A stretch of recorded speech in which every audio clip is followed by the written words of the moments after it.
My bro, imagine being an unemployed gamer with only one viewer, only for that viewer to transform the entire city into a real-life zombie apocalypse. In this twisted world, live chat messages float in midair, donations unlock real-life skills, and drawing monster aggro boosts his physical stats by 1000%. That is our guy Go Cheon-soo, who is currently furiously clicking his mouse, completely locked into his gaming session. He is determined to make this run different, immediately spotting a supply box and deciding to crack it open.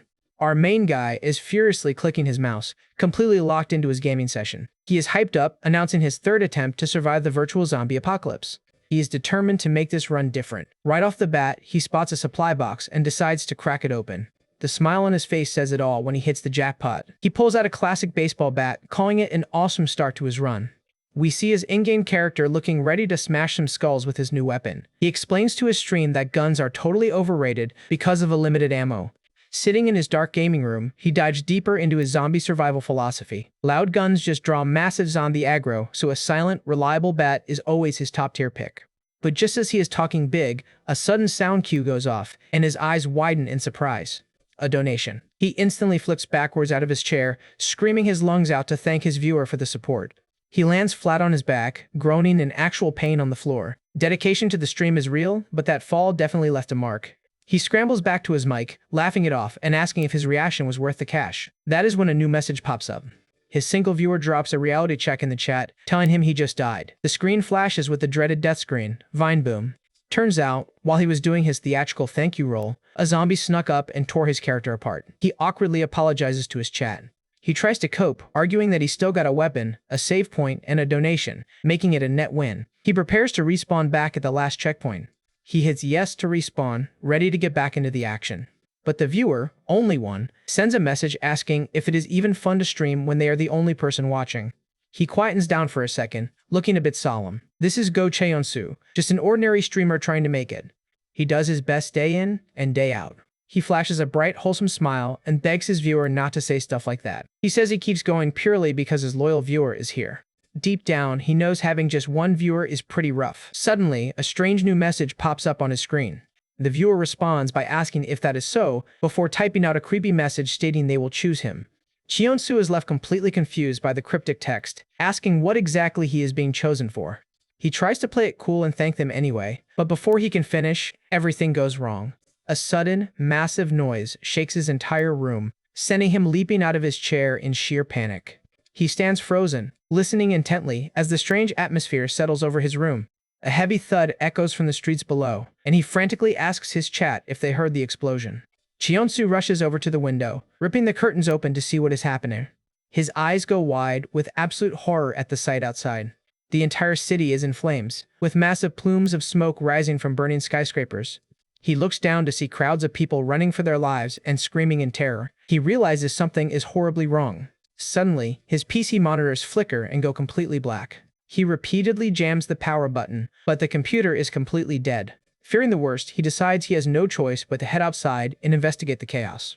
He opens his front door and steps out into the dim apartment hallway. A woman runs past him in a total panic. He tries to call out to her to ask what is going on. He reaches out a hand, but the woman is so on edge she flinches violently. She turns around, her face pale with terror, before letting out a blood-curdling shriek. She screams and sprints away from him as if he is the monster, leaving Cheon-soo completely baffled. He watches her disappear down the hall, scratching his head in confusion. Suddenly, glowing blue chat messages begin floating directly in front of his face in midair, insulting his appearance. Notification. He blinks in disbelief, completely dumbfounded by the holographic chat boxes floating in his vision. The chat laughs at his delayed reaction, and Cheon-soo starts to lose his mind, yelling at the floating windows to stop copying him. The chat keeps mocking his freakout in real time, making him realize these floating messages are actually responding to his words. He tries to physically wave his hands through the screens, but they are completely intangible. He wonders if he has finally lost his mind from streaming too much. The chat comments keep scrolling, telling him he has no idea what kind of situation he walked into, and warning him that someone is coming. He hears a wet, dragging footstep around the corner and freezes. A hideous, decaying zombie shambles into view. The chat is already placing bets on how fast he is going to die. Cheon-soo's heart drops into his stomach as he realizes this is not a game anymore. This is a real zombie. The zombie lunges at him, and he barely manages to dodge, letting out a terrified scream as he scrambles away. He books it down the hallway, screaming curses while the chat trolls him, joking about making friends with the undead. He desperately mashes the button to slide open the security door, trying to get away. He catches his breath for a split second, hoping he is safe. But the glass windows right next to him shatter violently. A zombie bursts through the broken window, forcing him to keep running. The monster lets out a horrific screech, snapping its jaws right behind his back. Cheonsu bolts up the emergency staircase, screaming in pure adrenaline-fueled terror. He realizes going up to the roof will corner him, but with the lower floors crawling with monsters, it is his only option to buy time. He reaches the rooftop door and grabs the handle, only to find it completely locked. He frantically shakes the door, screaming in frustration as the chat continues to mock his struggle.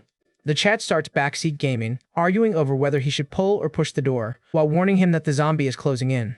He tries pulling instead, and to his relief, the door swings open. The chat acts disappointed that he survived. He slams the door shut behind him, cutting off the immediate threat. He quickly drags a heavy AC compressor in front of the door to barricade it, collapsing to catch his breath. He looks at the chat, wondering if the entire city has been hit by a zombie outbreak. This is way too real to be funny anymore. Knowing his barricade will not hold forever, he realizes he needs to find a weapon to defend himself. But before he can look around, a low, menacing growl echoes from behind him.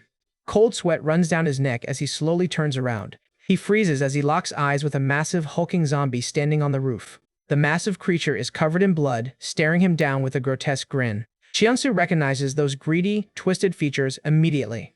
It is his landlord, now turned into an absolute monster. The landlord zombie charges, and Cheonsu trips over his own feet in his panic, crashing hard onto the ground.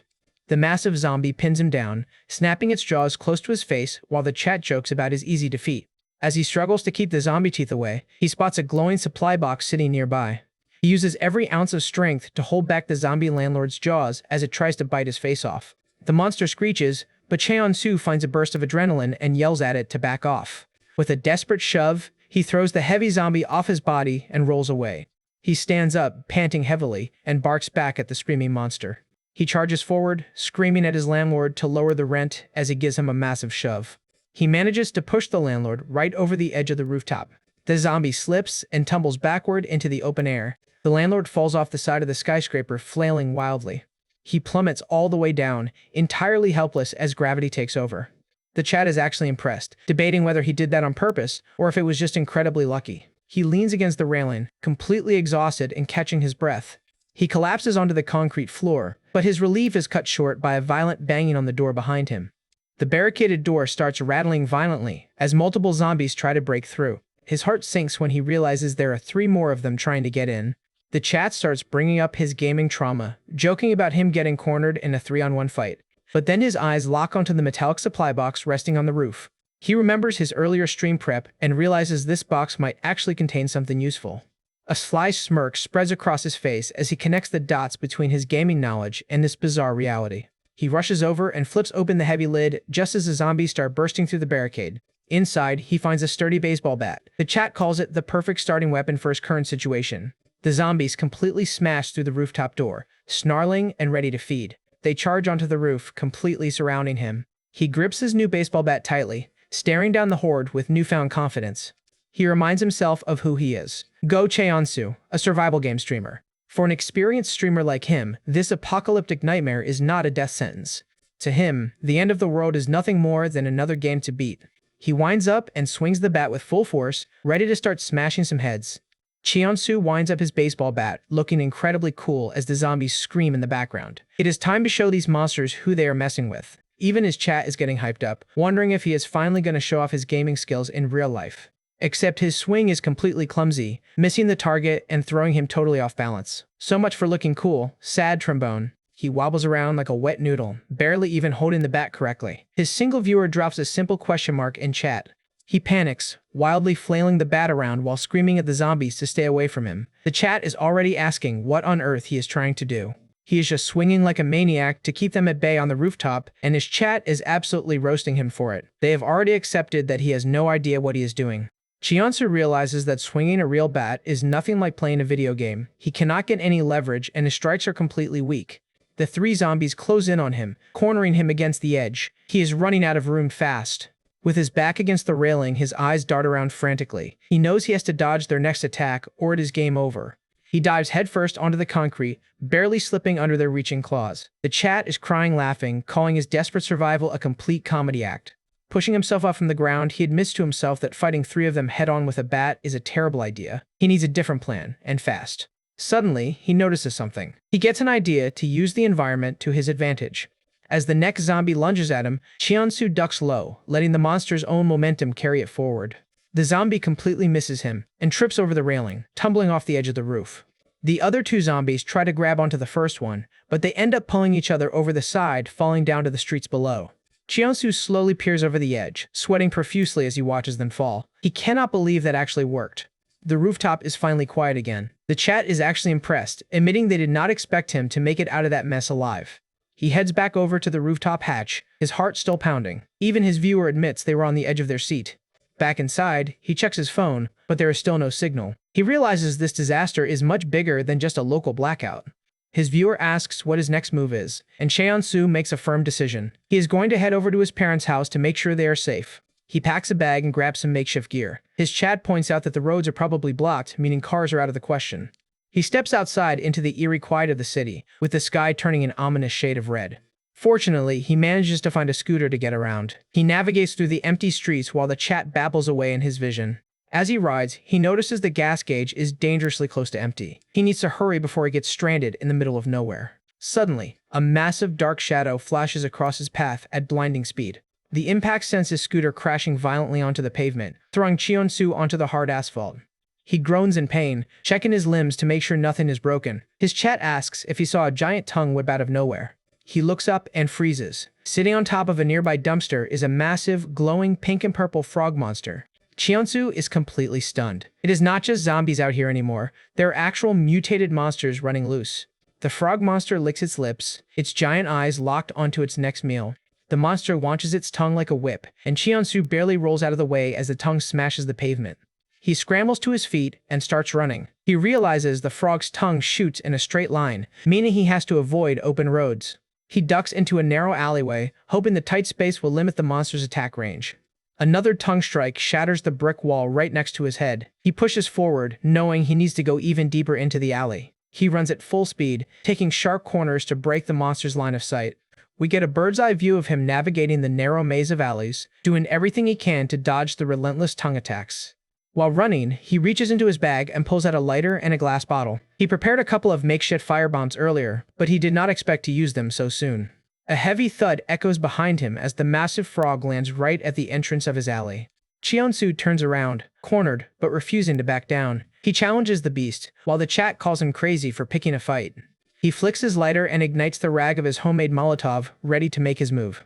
He hurls the bottle, and it explodes directly on the frog's face, lighting the monster up in flames. The frog screeches in pain as the fire spreads. Cheonsu pulls out another bottle, knowing a single hit will not be enough to finish it. The monster thrashes wildly in the alley, trying to shake off the burning chemicals.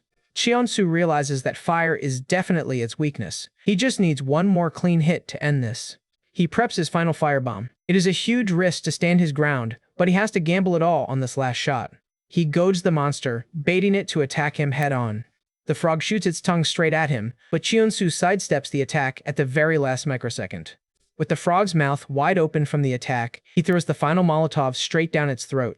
The firebomb explodes inside the beast, burning it from the inside out.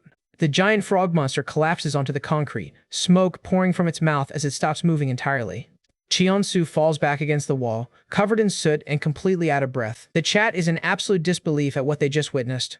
His viewer comments on how close that was, pointing out that a single mistake would have cost him his life. They start comparing him to a legendary survival game character. He stares at the dead monster, still trying to process the fact that he just fought for his life in the real world. He realizes that if this is a game, the stakes are as real as they get. One wrong move and his life is over. With monsters appearing out of nowhere and his phone dead, he is still struggling to accept this new reality. But he knows he cannot just give up. He tightens his grip on his backpack strap, steeling his resolve. He refuses to die a stupid death. Suddenly, a blue holographic notification pops up with a chime. He has unlocked a special achievement and earned a brand new skill. Ding!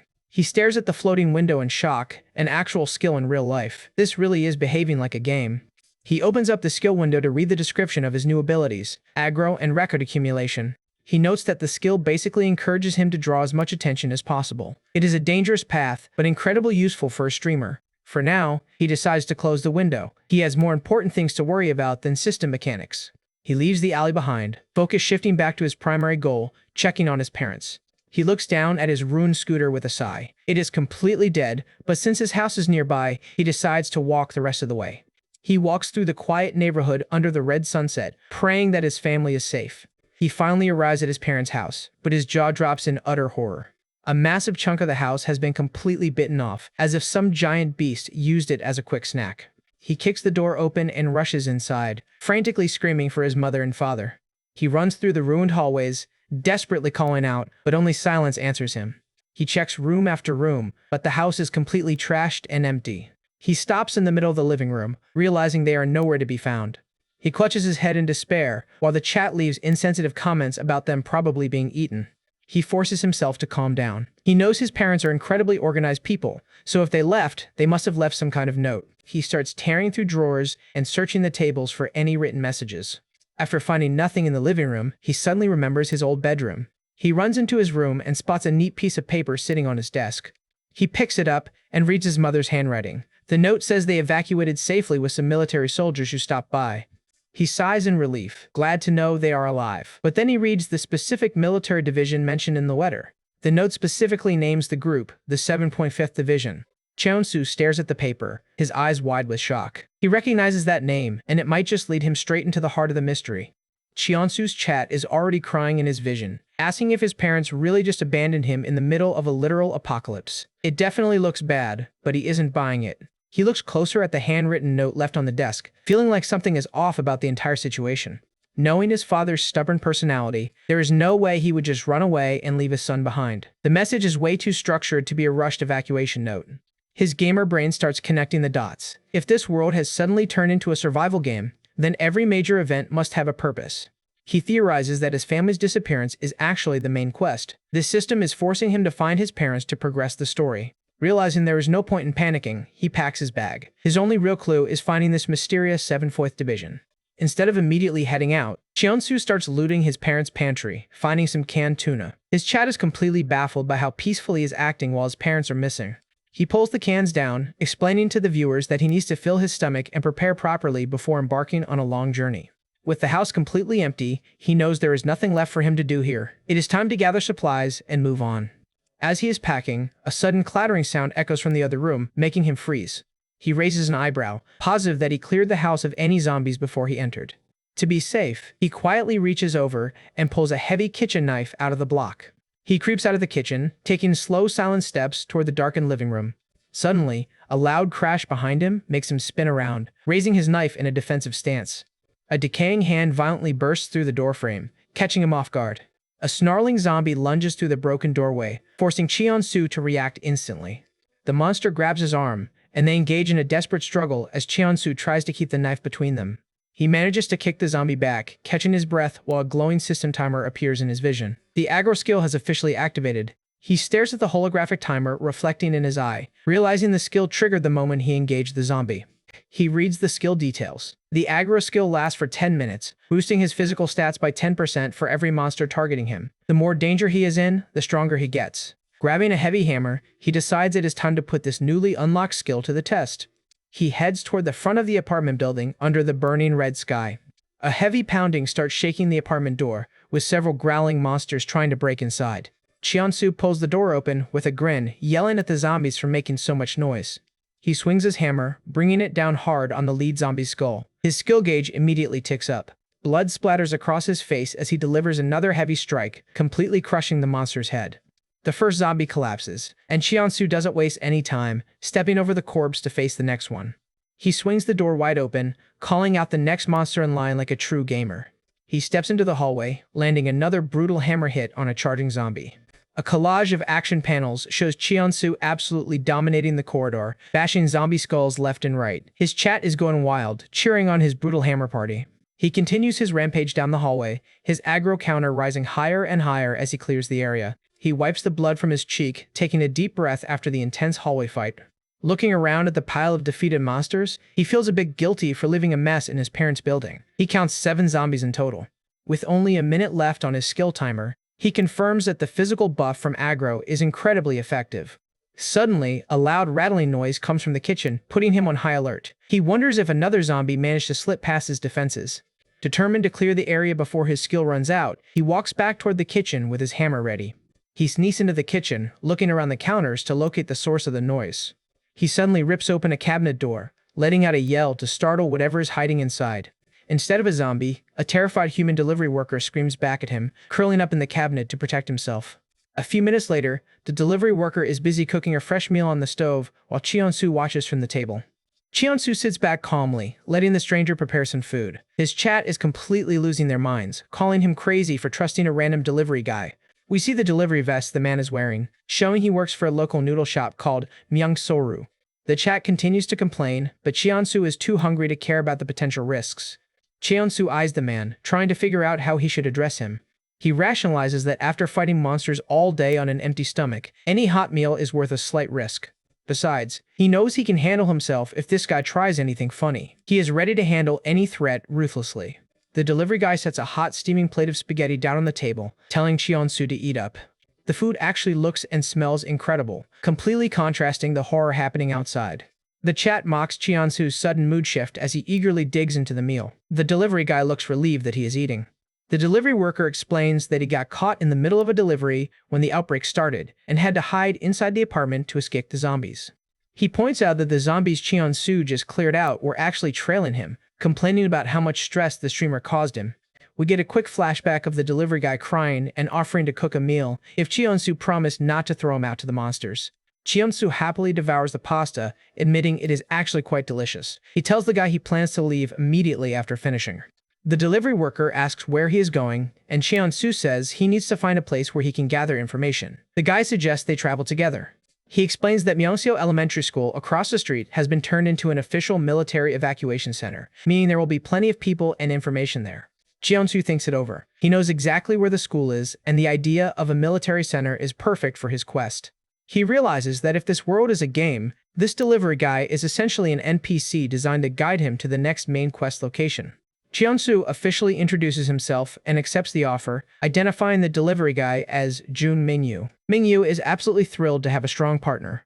They finish up and prepare to leave the apartment. Cheonsu asks if they have any transport to speed up the trip. Mingyu sheepishly admits that he crashed his delivery scooter while fleeing from the zombies and had to leave it behind on the street. Cheonsu suggests they check his family's storage unit for a spare bicycle instead. Mingyu tells him to grab his gear while he keeps watching near the doorway, confident that the area is clear. Cheonsu picks up his trusty blood-stained hammer, making sure his weapons are ready. He zips up his backpack, preparing for the dangerous trek outside. Suddenly, a massive, thunderous crash shakes the entire apartment building, catching them both off guard. Cheonsu hears a terrifying scream from the hallway and instantly recognizes Mingyu's voice. He rushes toward the exit, his heart sinking as he prepares for the worst. Outside, a grotesque, giant-headed, mutated zombie baby has Mingyu pinned, biting down on him violently. Cheonsu stands frozen in the doorway, staring in absolute shock at the massive, deformed monster.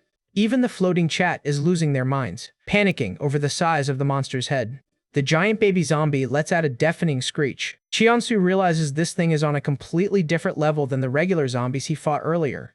His chat desperately warns him to run away, pointing out that this colossal monster is likely the one responsible for biting the chunk out of his house.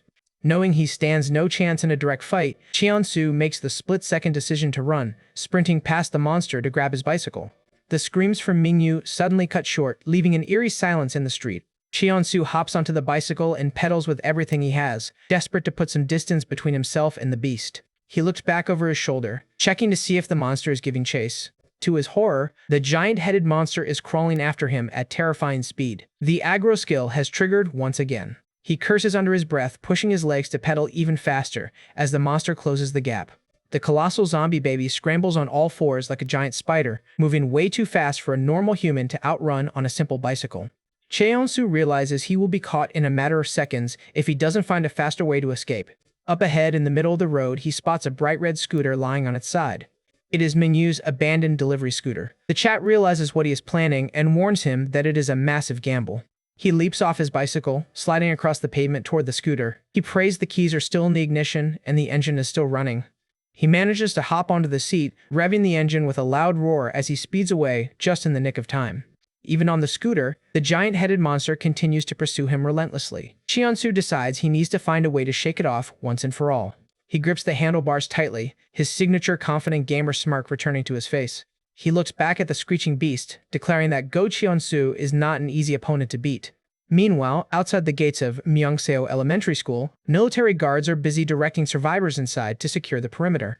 A survivor is desperately arguing with the guards, begging them not to close the gates because his co-worker Mingyu hasn't returned yet.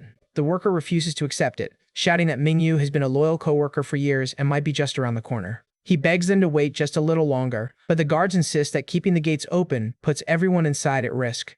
Another older worker tries to console him, gently pulling him back as they prepare to close the heavy steel gates. Suddenly, the loud, high-pitched whine of a scooter engine echoes down the street. A red delivery scooter comes sliding around the corner, screeching to a halt right in front of the gate. Everyone stops and stares in shock at the sudden arrival. The concerned coworker gasps as he recognizes the bright red delivery vehicle. Cheon-soo sits coolly on the scooter, headlights beaming through the darkness as he arrives at the school gates. Mingyu's boss looks completely dumbfounded, pointing toward the street with a trembling hand. He cannot believe what is pulling up to the gates. Cheon-soo rolls up on the red delivery scooter, making a grand entrance under the bright headlights. The crowd at the gate murmurs in confusion, their eyes locking onto the bizarre cargo strapped to the back of the vehicle. A smug grin spreads across Cheon-soo's face as the crowd gasps. They realize he brought back the head of the giant-headed monster. He parks his scooter, while the chat comments on what a total attention seeker he is. Everyone is staring at him with their eyes practically popping out. Mingyu's boss runs up to him in tears, recognizing the scooter immediately. He frantically asks where Mingyu is and if Cheon-soo knows him. Cheon-soo delivers the cold truth bluntly. Mingyu didn't make it. The boss is devastated, but Cheon-soo shifts focus, asking who is in charge of this evacuation center. He looks past the crying man, trying to spot a military official. An officer steps forward to address him. The heavy boots of a military officer walk up to Cheon-soo, displaying his official rank on his shoulder. The man introduces himself as Lee Seo-jun, the head of the Security Transportation Department. He explains that while there is a chief above him, he is currently the one running things at this gate. Cheon-soo introduces himself, and Officer Lee gets straight to the point, asking if that massive corpse on the back of the scooter belongs to the giant baby monster. Cheon-soo confirms it, glad that bringing the head saved him some explaining. Officer Lee sighs, admitting they lost several soldiers to that monster and could only watch it from afar. The officer asks how he managed to escape it, and Cheon-soo calmly reveals that he didn't just escape. He hunted it down. The officer stands in complete disbelief, unable to process the claim. The surrounding crowd begins whispering in shock. They find it completely impossible that an ordinary civilian could defeat a monster that wiped out armed soldiers. We get a quick flashback of Cheon-soo on his scooter, proposing a high-stakes bet to his floating chat. He knew fighting the giant baby monster head-on was suicide. The chat called him out for talking big because he was scared, but Cheon-soo was dead serious about the wager. He tells them he is betting the only thing he has left, his own life. With a confident smirk, he locks in the bet, knowing it is win or die. He lured the giant-headed monster toward a massive drop, waiting for it to charge blindly. Just as the monster lunged, Cheon-soo dodged, sending the massive beast tumbling off the roof. He knew the monster's lack of intelligence would be its downfall, as it simply charged in a straight line without looking. He tells the chat that if he succeeds, they owe him a major favor in return. The chat is left stunned by his sheer guts. The chat debates the bet, with some viewers agreeing that watching him risk his life is highly entertaining, promising to reward him if he actually pulls it off. Cheon-soo stares down his target, knowing there is no safety net. If he fails, he dies. His viewer, only one, officially accepts the bet, looking forward to seeing how he tries to pull it off. Cheon-soo grins as the system registers the agreement. His plan worked. He slammed the throttle, roaring away on the scooter just as the trap sprung. The giant-headed monster crashed heavily onto the street below, the massive fall instantly crushing it. Back to the flashback's end, Cheon-soo watches the monster's demise from above, reminding his viewers that they have a promise to keep. The massive head of the monster lies still on the concrete, completely lifeless. The impact was fatal, leaving the colossal beast defeated. The giant baby zombie lies in a pool of blood, completely destroyed by the fall. Back in the present, Cheon-soo asks Officer Lee if they can discuss the details of the fight later, as he is completely exhausted. He just wants to get inside and rest, but the officer insists on performing a standard infection check first. The officer stares at him with cold, calculating eyes, making sure he isn't hiding any bites. Mingyu's boss begs them to let Cheon-soo in quickly, calling him a real hero for killing the beast. The guard finally relents and points him toward the medical tent. Cheon-soo follows the guard's directions, heading inside the secure school perimeter. After stripping down to prove he has no bite marks, the guards confirm he is clean. The chat jokes that the monster probably died of natural causes anyway. As he puts his clothes back on, Mingyu's boss stops him, his voice trembling as he asks for details. He tearfully asks if Mingyu is truly gone. Cheonsu confirms it again, showing no emotion. The boss breaks down, explaining he was the owner of the restaurant where Mingyu worked. Cheonsu explains that they were trying to escape together, but the monster got to Mingyu first. He returns the keys to the scooter, making sure the owner knows he didn't steal it. The owner clutches the keys, crying as he remembers Mingyu's signature cooking.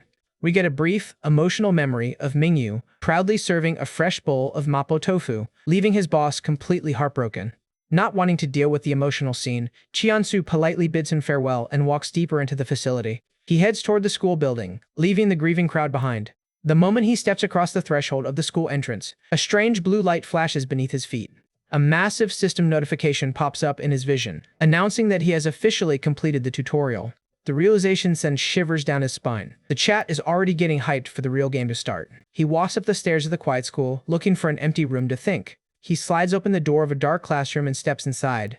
Standing alone in the quiet room, he addresses his chat, specifically calling out his top viewer, Only One. He demands answers, stating that there is a limit to how much someone can toy with him. He reminds Only One of their bet, stating that he held up his end of the bargain by defeating the giant-headed monster. A system message pops up showing that Only One has acknowledged the agreement. Cheonsu flops down on a desk, demanding to know what is going on. The rest of the chat is confused, wondering what bet he is talking about. He asks if the system is going to explain the rules, but receives a prompt saying no information was provided at the start. The chat is shocked that he managed to survive the tutorial with zero guidance, while Cheonsu credits his survival to basic streamer instincts. Years of playing hard survival games finally paid off in the real world. The chat starts discussing the mechanics, revealing that clearing the game allows the player to recreate the world however they want. Cheonsu is stunned by the scale of the reward. Only One chimes in, confirming that the reward is real, but points out that Cheonsu is likely more confused about where he currently is. Only One explains that this is indeed the real world, but the system has modified it to match the survival game he used to stream. The viewer drops a massive bombshell. Cheonsu is the only actual player in this entire game. Everyone else has been converted into NPCs to fit the scenario. They assure him they are just viewers, but warn him that if he fails to clear the game, the real world will remain a zombie wasteland forever. Cheonsu sweats, asking the floating screen who exactly these viewers are. He wonders if he has somehow become a plaything for some sort of gods. He looks out the dark window, the weight of the entire world's survival suddenly resting on his shoulders. He lets out a cynical chuckle, finding the absurdity of his situation almost funny. A final message pops up from Only One, calling his question amusing. The viewer asks him a parting question. In all the games he has ever played, did the characters ever ask who the player was? With that chilling realization, Cheonsu is left to face the rest of the game alone. Only One leaves a message, admitting they actually enjoy Cheonsu's risky stunts and illogical showmanship. The viewer reassures him that they won't betray him, but they want to see him struggle as much as possible. Cheonsu can only stare in disbelief. Cheonsu sighs, rubbing his neck while pointing out that saving the world is a pretty heavy task to dump on an unemployed streamer. But then he remembers he can finally access the game's info window to get a better handle on the situation. A system notification pops up warning him that he must protect the police chief at the elementary school, or else the city's security will fall apart. He is completely thrown off by the sudden quest. The scene shifts to Myeongseo Elementary School, where a massive crowd of survivors is gathered outside under the dark night sky. The heavy metal gates screech open, letting in more desperate people seeking refuge from the nightmare outside. Cheonsu quietly walks through the schoolyard, observing the chaotic environment as armed police officers monitor the crowd. Survivors are busy unloading and organizing supply boxes near the fences, trying to establish some order in the temporary camp. People carry boxes of food, cooperating to make sure everyone gets fed while they wait for help. The courtyard is packed with a massive crowd of nervous citizens, whispering anxiously about what is going to happen next. Cheonsu overhears an officer reporting that they have around 150 people inside. He realizes that keeping this many people safe is going to be a nightmare if a threat gets inside. Knowing there is a direct threat targeting the police chief tonight, Cheonsu realizes he has to move fast to prevent a total disaster. Officers announce that food is being served, directing the massive crowd to gather around the makeshift dining area. As Cheonsu heads in the opposite direction toward the main school building, an officer quickly spots him and calls out to him. The guard warns him that the main building is off-limits and tells him to go get some food instead. Cheonsu politely tries to brush him off, saying he isn't hungry. The officer blocks his path, his expression turning suspicious as he demands to know if there's a problem. Cheonsu looks him dead in the eye and calmly states that he is here to see the police chief. The officer is completely taken aback, stammering in shock at Cheonsu's bold request to see their leader. When Cheonsu asks why he can't see him, the guard simply tells him it is confidential and refuses to share any details. Cheon-soo realizes the guard is hiding something and tries to offer his help, but the officer still refuses to budge. Not wanting to waste time, Cheon-soo tells the guard to contact Officer Lee, the head of the security transportation department he met at the gate. The guard checks in over his radio and is surprised when the chief actually tells him to ask Cheon-soo a specific question. The officer turns back to Cheon-soo, asking if he is the one who is here to catch the monsters. Cheon-soo gives a simple, confident nod. The officer's demeanor softens as he admits they are indeed looking to hire people with special abilities, but explains that things have gotten complicated. He drops a bombshell, revealing that the police chief went out earlier and has gone missing, leaving the officers completely on edge. Cheon-soo asks why they haven't sent a search party. The officer explains they only have 30 men left and are completely overwhelmed trying to protect the evacuees. Realizing he needs to investigate, Cheon-soo asks to see the temporary office where the chief was staying. As they walk, Cheon-soo warns the officer not to hide anything from him, pointing out that they will be working together to solve this. The officer sweats nervously under Cheon-soo's intense gaze. Cheon-soo knows time is ticking away and he needs to find a clue fast. The officer awkwardly agrees, realizing he has no choice but to rely on this mysterious survivor. The officer slides open the door to the temporary office, letting him inside to search for clues. Cheon-soo steps into the dark, quiet room, scanning the area for anything that could lead him to the chief.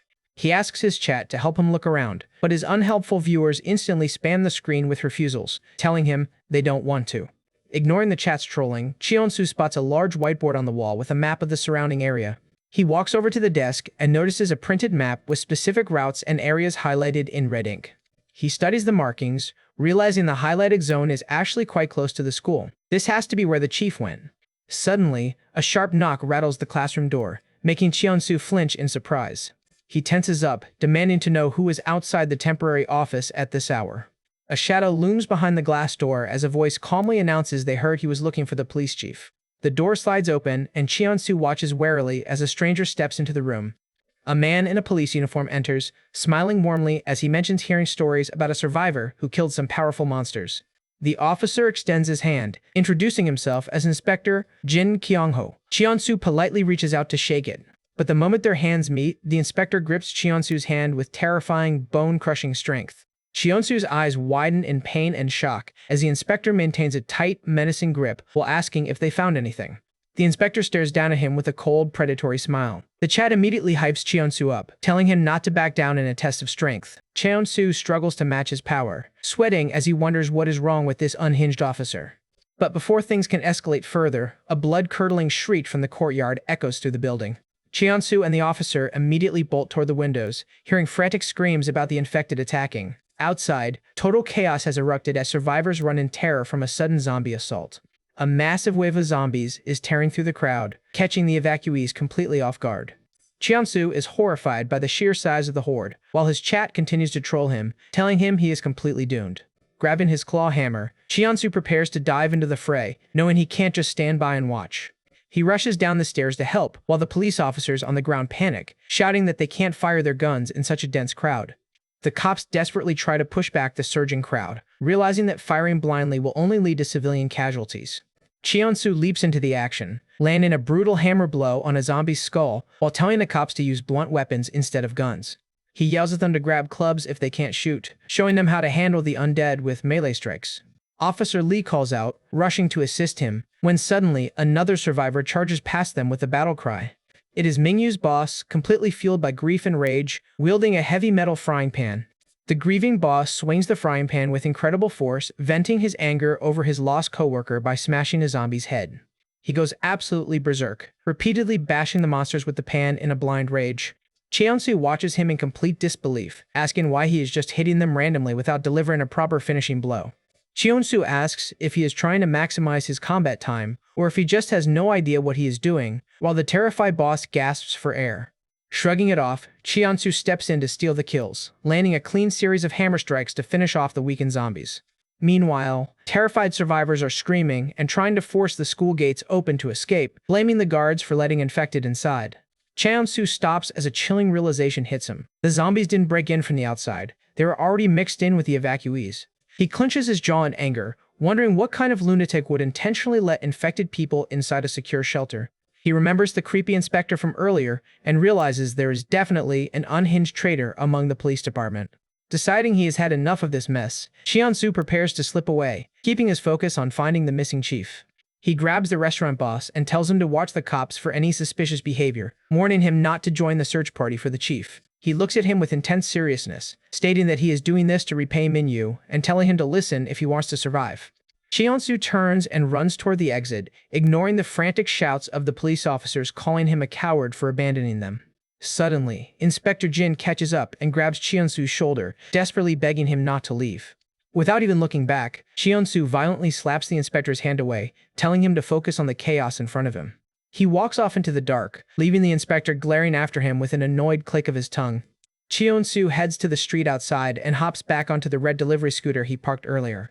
As he rides away, his chat asks where he is going. Cheonsu reasons that staying at the school will only restrict his movements under the police's watch. He focuses on his target, heading directly toward the coordinates marked on the chief's map. He arrives at a dense, dark forest on the outskirts of the city, walking cautiously through the thick brush. He shines his flashlight through the darkness, spotting a weathered metal container building hidden deep in the woods. He creeps up to the window and peers inside, only to find the container completely empty and abandoned. He sighs in disappointment, confirming there is absolutely nothing of interest left inside the structure. But as he shines his light on the muddy ground outside, he notices a massive cluster of fresh footprints. He crouches down to inspect them, realizing they are far too numerous to belong to just a few people, and wonders if they were made by a large pack of beasts. Cheonsu brushes off his chat's questions, asking them why supply boxes have stopped spawning around him. The chat is confused, asking if he didn't hate supply boxes. Cheonsu is outraged, arguing that he would never hate free loot. The viewers quickly correct him, reminding him that supply boxes aren't free and that he already spent his trial currency to open the first one. Cheonsu is stunned, realizing that the game system is actually locked behind microtransactions. A viewer tells him to open up the chat menu and scroll to the bottom to find the payment options. Intrigued, Cheonsu reaches out and taps a blue holographic dollar icon floating on the edge of his vision. He selects the icon, curious to see what kind of paid features this twisted survival game has to offer. A screen pops up showing a cash chat option that is currently turned off. The chat encourages him to turn it on, and Cheonsu can only stare in disbelief as he realizes what this means. The moment he flips the switch to on, a chime rings out as only one immediately sends him a donation.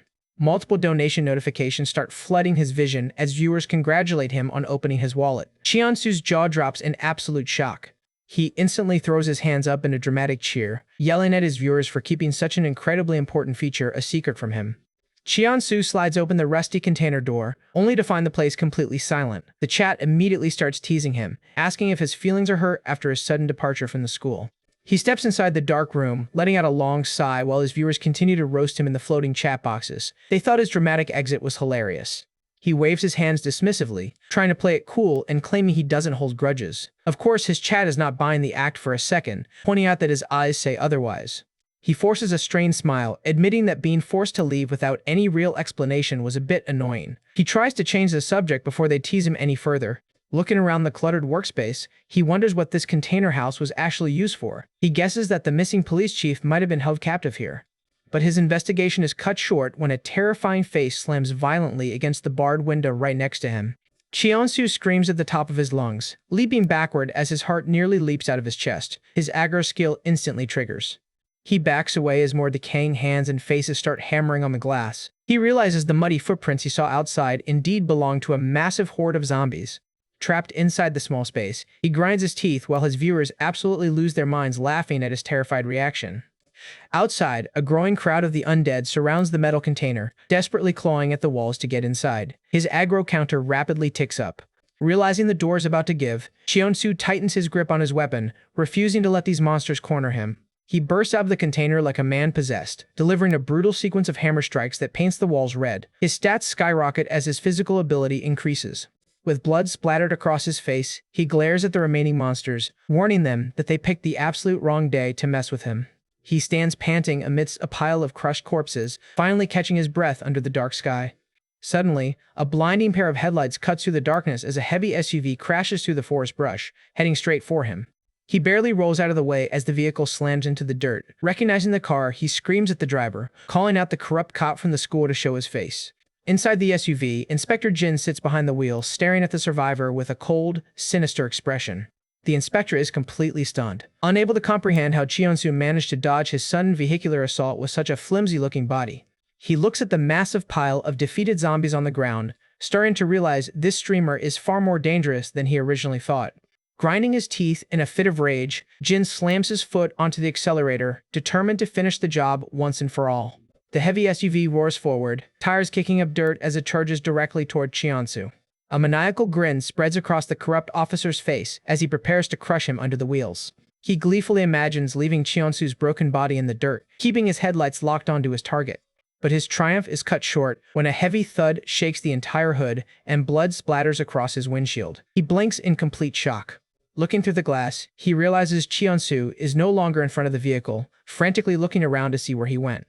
Suddenly, Chiansu smashes the driver's side window with a single blow, reaching inside to grab Jin by the hair while ordering him to open up. The inspector shrieks in pain, struggling desperately to break free from the streamer's terrifying grip. In a blind panic, Jin pulls out a flare gun, screaming at Chiansu to get away from him. He fires the flare directly at him, the bright explosion of sparks forcing Chiansu to let go and jump back. Using the brief distraction, Jin slams his foot on the gas, the tires screeching as the SUV speeds away, leaving Chiansu stranded with more approaching monsters. The vehicle tears down the dirt road, desperate to put as much distance between itself and the container house as possible. Jin glances nervously at his rearview mirror, sweating profusely as he tries to calm his racing heart. His jaw drops in absolute horror when he spots Chiansu sprinting after the speeding SUV on foot, keeping pace with the vehicle like a literal monster. Chiansu's face is masked in shadow and pure rage. His aggro skill updates to the maximum level, boosting his stats to ridiculous heights. Jin panics, calling him a crazy bastard and wondering if he really intends to chase him down to the bitter end. He grips the steering wheel tightly, realizing he has to use his trump card to shake this freak off his tail. The SUV speeds past several shipping containers lined up along the narrow forest path. Jin drifts the heavy vehicle around a sharp corner, aiming for a specific trap he prepared beforehand. Chiansu screams his name, refusing to let him out of his sight as he rounds the bend. With a wicked grin, the corrupt cop pulls out a remote control and presses the button, declaring that he has no intention of getting out of the car. The heavy metal doors of the shipping containers burst open, unleashing a massive roaring torrent of trapped zombies onto the road. Chiansu is forced to screech to a halt, completely surrounded by hundreds of hungry monsters, while his chat warns him to run. Jin Kyung-ho laughs mockingly from the safety of his driver's seat, telling Chiansu that it is far too late for regrets. The SUV speeds away into the dark, leaving the streamer to be torn apart by the massive horde. Instead of running, Chiansu looks at the massive horde with a wild, battle-hungry grin, his physical stats boosted by 500%. He decides he only needs 2 minutes to clear them out. A zombie lunges at his face, but Chiansu simply shoves his weapon down its throat, brutally shattering its jaw. He unleashes a whirlwind of destruction, swinging his weapon with superhuman force and tearing through the horde like paper. The forest path becomes a complete slaughterhouse as he crushes skulls, limbs, and bodies in a relentless display of raw power. Within moments, Chiansu stands amidst a massive mountain of defeated zombies, breathing heavily but completely victorious. He looks around at the remaining stragglers, realizing his buff is about to run out and he needs to move fast. He spots the red taillights of the SUV fading in the distance, his eyes narrowing as he whispers the inspector's name. With a sudden burst of speed, he sprints after the retreating vehicle, refusing to let his target escape. He vows to tear that corrupt bastard apart first, ignoring the exhaustion creeping into his limbs. Meanwhile, inside the SUV, Jin is busy celebrating on his radio, ordering his contacts to move the police chief away from the school immediately. Suddenly, a blood-stained hand smashes through the back window of the vehicle, grabbing Jin by the throat as Chiansu demands he repeat what he just said. He drags the terrified inspector's head backward, demanding to know the exact location of the police chief. Jin panics, desperately reaching for his belt and trying to figure out how this monster managed to catch up to a speeding car. He manages to swing a pair of handcuffs, successfully locking one end onto Chiansu's left hand. But instead of backing off, Chiansu uses his overwhelming strength to violently snap Jin's wrist, leaving him screaming in pure agony.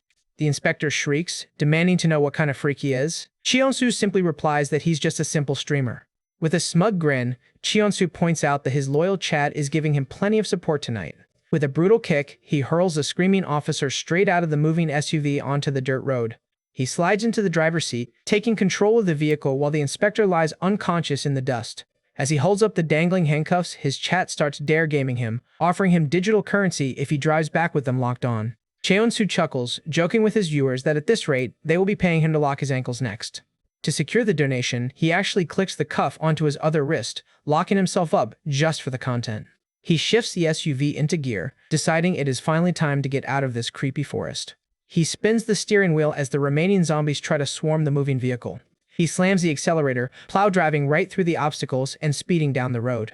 As he drives, he realizes he made a massive oversight, remembering that the system's info window explicitly told him the chief was at the school from the start. He facepalms, realizing his detour to the forest container was completely unnecessary and a waste of precious time. He steers the SUV back toward the school, praying he isn't too late to protect his main quest target. But as he drives down the dark, empty highway, something small catches his eye in the middle of the road.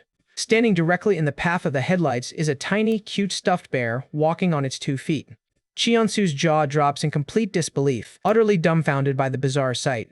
He slams on the brakes, the tires screeching as the heavy SUV grinds to a halt right in front of the toy. The sudden stop startles the tiny stuffed bear, causing it to clumsily trip and fall face first onto the pavement. Cheonsu rubs his eyes, yelling at his chat to confirm if they just saw a plush toy walk on its own. But before anyone can answer, the tiny bear slowly pushes itself back up, standing upright once more. Cheonsu's jaw drops as the little blue stuffed bear pushes itself up and stands upright on its 2 feet. He cannot believe his eyes. The tiny walking bear stands directly in the middle of the dark road, illuminated by the SUV's headlights. Cheonsu sweats as he peers through the windshield, locked in a bizarre staring contest with the miniature stuffed animal. Suddenly, the bear turns around and starts running down the road. Cheonsu is baffled, wondering what kind of crazy monster walks like that. Fortunately, his top viewer, Only One, drops some useful lore in the chat, explaining that the creature is an only bear and acts as a guide to nearby supply boxes. Cheonsu's eyes instantly light up. If this little guy is a guide, that means there is a hidden supply box close by. As he prepares to give chase, Jin Kyung-ho groans in the passenger seat, slowly waking up from his forced nap. Cheonsu notices him stir and gives him a cold stare, presenting him with 2 choices for how they will handle his awakening. He asks his chat to vote on whether he should let Jin sleep nicely or put him back to sleep with a taser, raising the weapon with a grin. Even though the chat votes for option 1, Cheonsu raids the poll and presses the taser against Jin's neck anyway. The inspector convulsively shakes as high-voltage currents rip through him, cursing Cheonsu with his final breath before blacking out. With the threat neutralized, Cheonsu hops out of the car, eager to follow the tracks of the mysterious only bear. The tiny blue bear continues to lead the way, running through the dense foliage of the dark forest. Cheonsu catches up, finding the little guide standing next to a massive, glowing metal chest. He notices the shield logo on the front, noting that 5 zens is a pretty steep price for a defensive utility chest. His chat urges him to open it up. Annoyed by their teasing, he sighs and decides to gamble his currency, pulling open the heavy lid.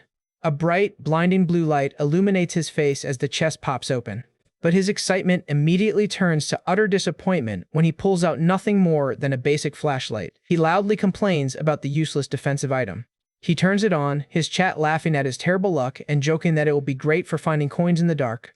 Realizing he just wasted his hard-earned zens, he puts it away and decides to head back to the school to locate the missing police chief. Back at Myeongseo Elementary School, a heavy, somber atmosphere hangs over the survivors. In the courtyard, multiple bodies covered in sheets are lined up, with citizens loudly arguing over how the infected managed to slip past security. The police try to maintain order, but Mr. Jung is completely devastated, screaming that the safety inspections were a total failure. Officer Lee Seo-jun steps into the crowd, calmly taking responsibility for the security lapse to quiet the outrage. He reassures the survivors that things are under control, telling them to focus on calming down and chalking the incident up to bad luck. But as Officer Lee walks off, Mr. Jang's suspicion is raised, and he decides to quietly follow him into the building. Lee senses someone watching him, throwing a sharp glance over his shoulder. Inside the hallway, another cop approaches Lee, asking if he received Jin Kyung-ho's call. Lee confirms it, stating they need to move the police chief to a different location immediately. The other cop looks annoyed, clicking his tongue and complaining about the trouble Cheonsu has caused them. He remembers how unusual Cheonsu seemed from the moment he arrived on his scooter. Lee instructs his partner to let their accomplices know that he will personally handle the chief, reminding him that they are all in the same boat. Hiding on the stairs nearby, Mr. Jung overhears their entire conspiracy, his eyes widening in complete shock. Realizing the entire police department is corrupt, he panics, knowing he needs to find Cheonsu and warn him immediately. He quietly scrambles down the steps, desperate to escape before the dirty cops spot him. At the school gates, the guards notice a familiar black SUV pulling up to the entrance. They walk over to investigate, wondering why Inspector Jin came back so quickly. But as they shine their lights inside, they gasp in horror at the sight of Jin tied up and unconscious in the back. Inside the main building, Mr. Jung frantically sprints down the corridors, his heart pounding in his chest. He curses the corrupt officers, terrified of what they are planning to do. He knows he has to find Cheonsu before the department realizes their cover is blown. He suddenly rounds a corner, letting out a startled yelp. A hand reaches out from the shadows, grabbing his shoulder. It is Cheon-soo, wearing a white hoodie and a cap. He calmly asks what the boss is doing, running around in a panic. The boss gasps in immense relief, glad to see the strong streamer has returned in one piece. Cheon-soo pulls him into a quiet corridor, asking if he managed to discover anything useful while he was away. Mr. Jang desperately grabs his arm, frantically explaining that the police chief and department chief Lee are locked in the basement and the guards are all in on the conspiracy. Cheon-soo's expression darkens as he listens to the details of the trap. He realizes the threat to the chief is much closer than he originally thought. Meanwhile, deep in the dark basement, Lee Seo-jun slides open a heavy security door holding a flashlight to illuminate the room. Inside, the battered police chief is tied to a chair. Lee walks in with a smug grin, telling the chief they should try to make this transition as easy as possible. The weak chief looks up, blood dripping from his face, as Lee pulls out a taser to shut him up. But as he raises the weapon, his chat warns Cheon-soo that getting hit by that taser will instantly knock him out. A viewer promises to reward Cheon-soo with a donation if he starts the fight with a dramatic dropkick. Cheon-soo smiles, accepting the dare.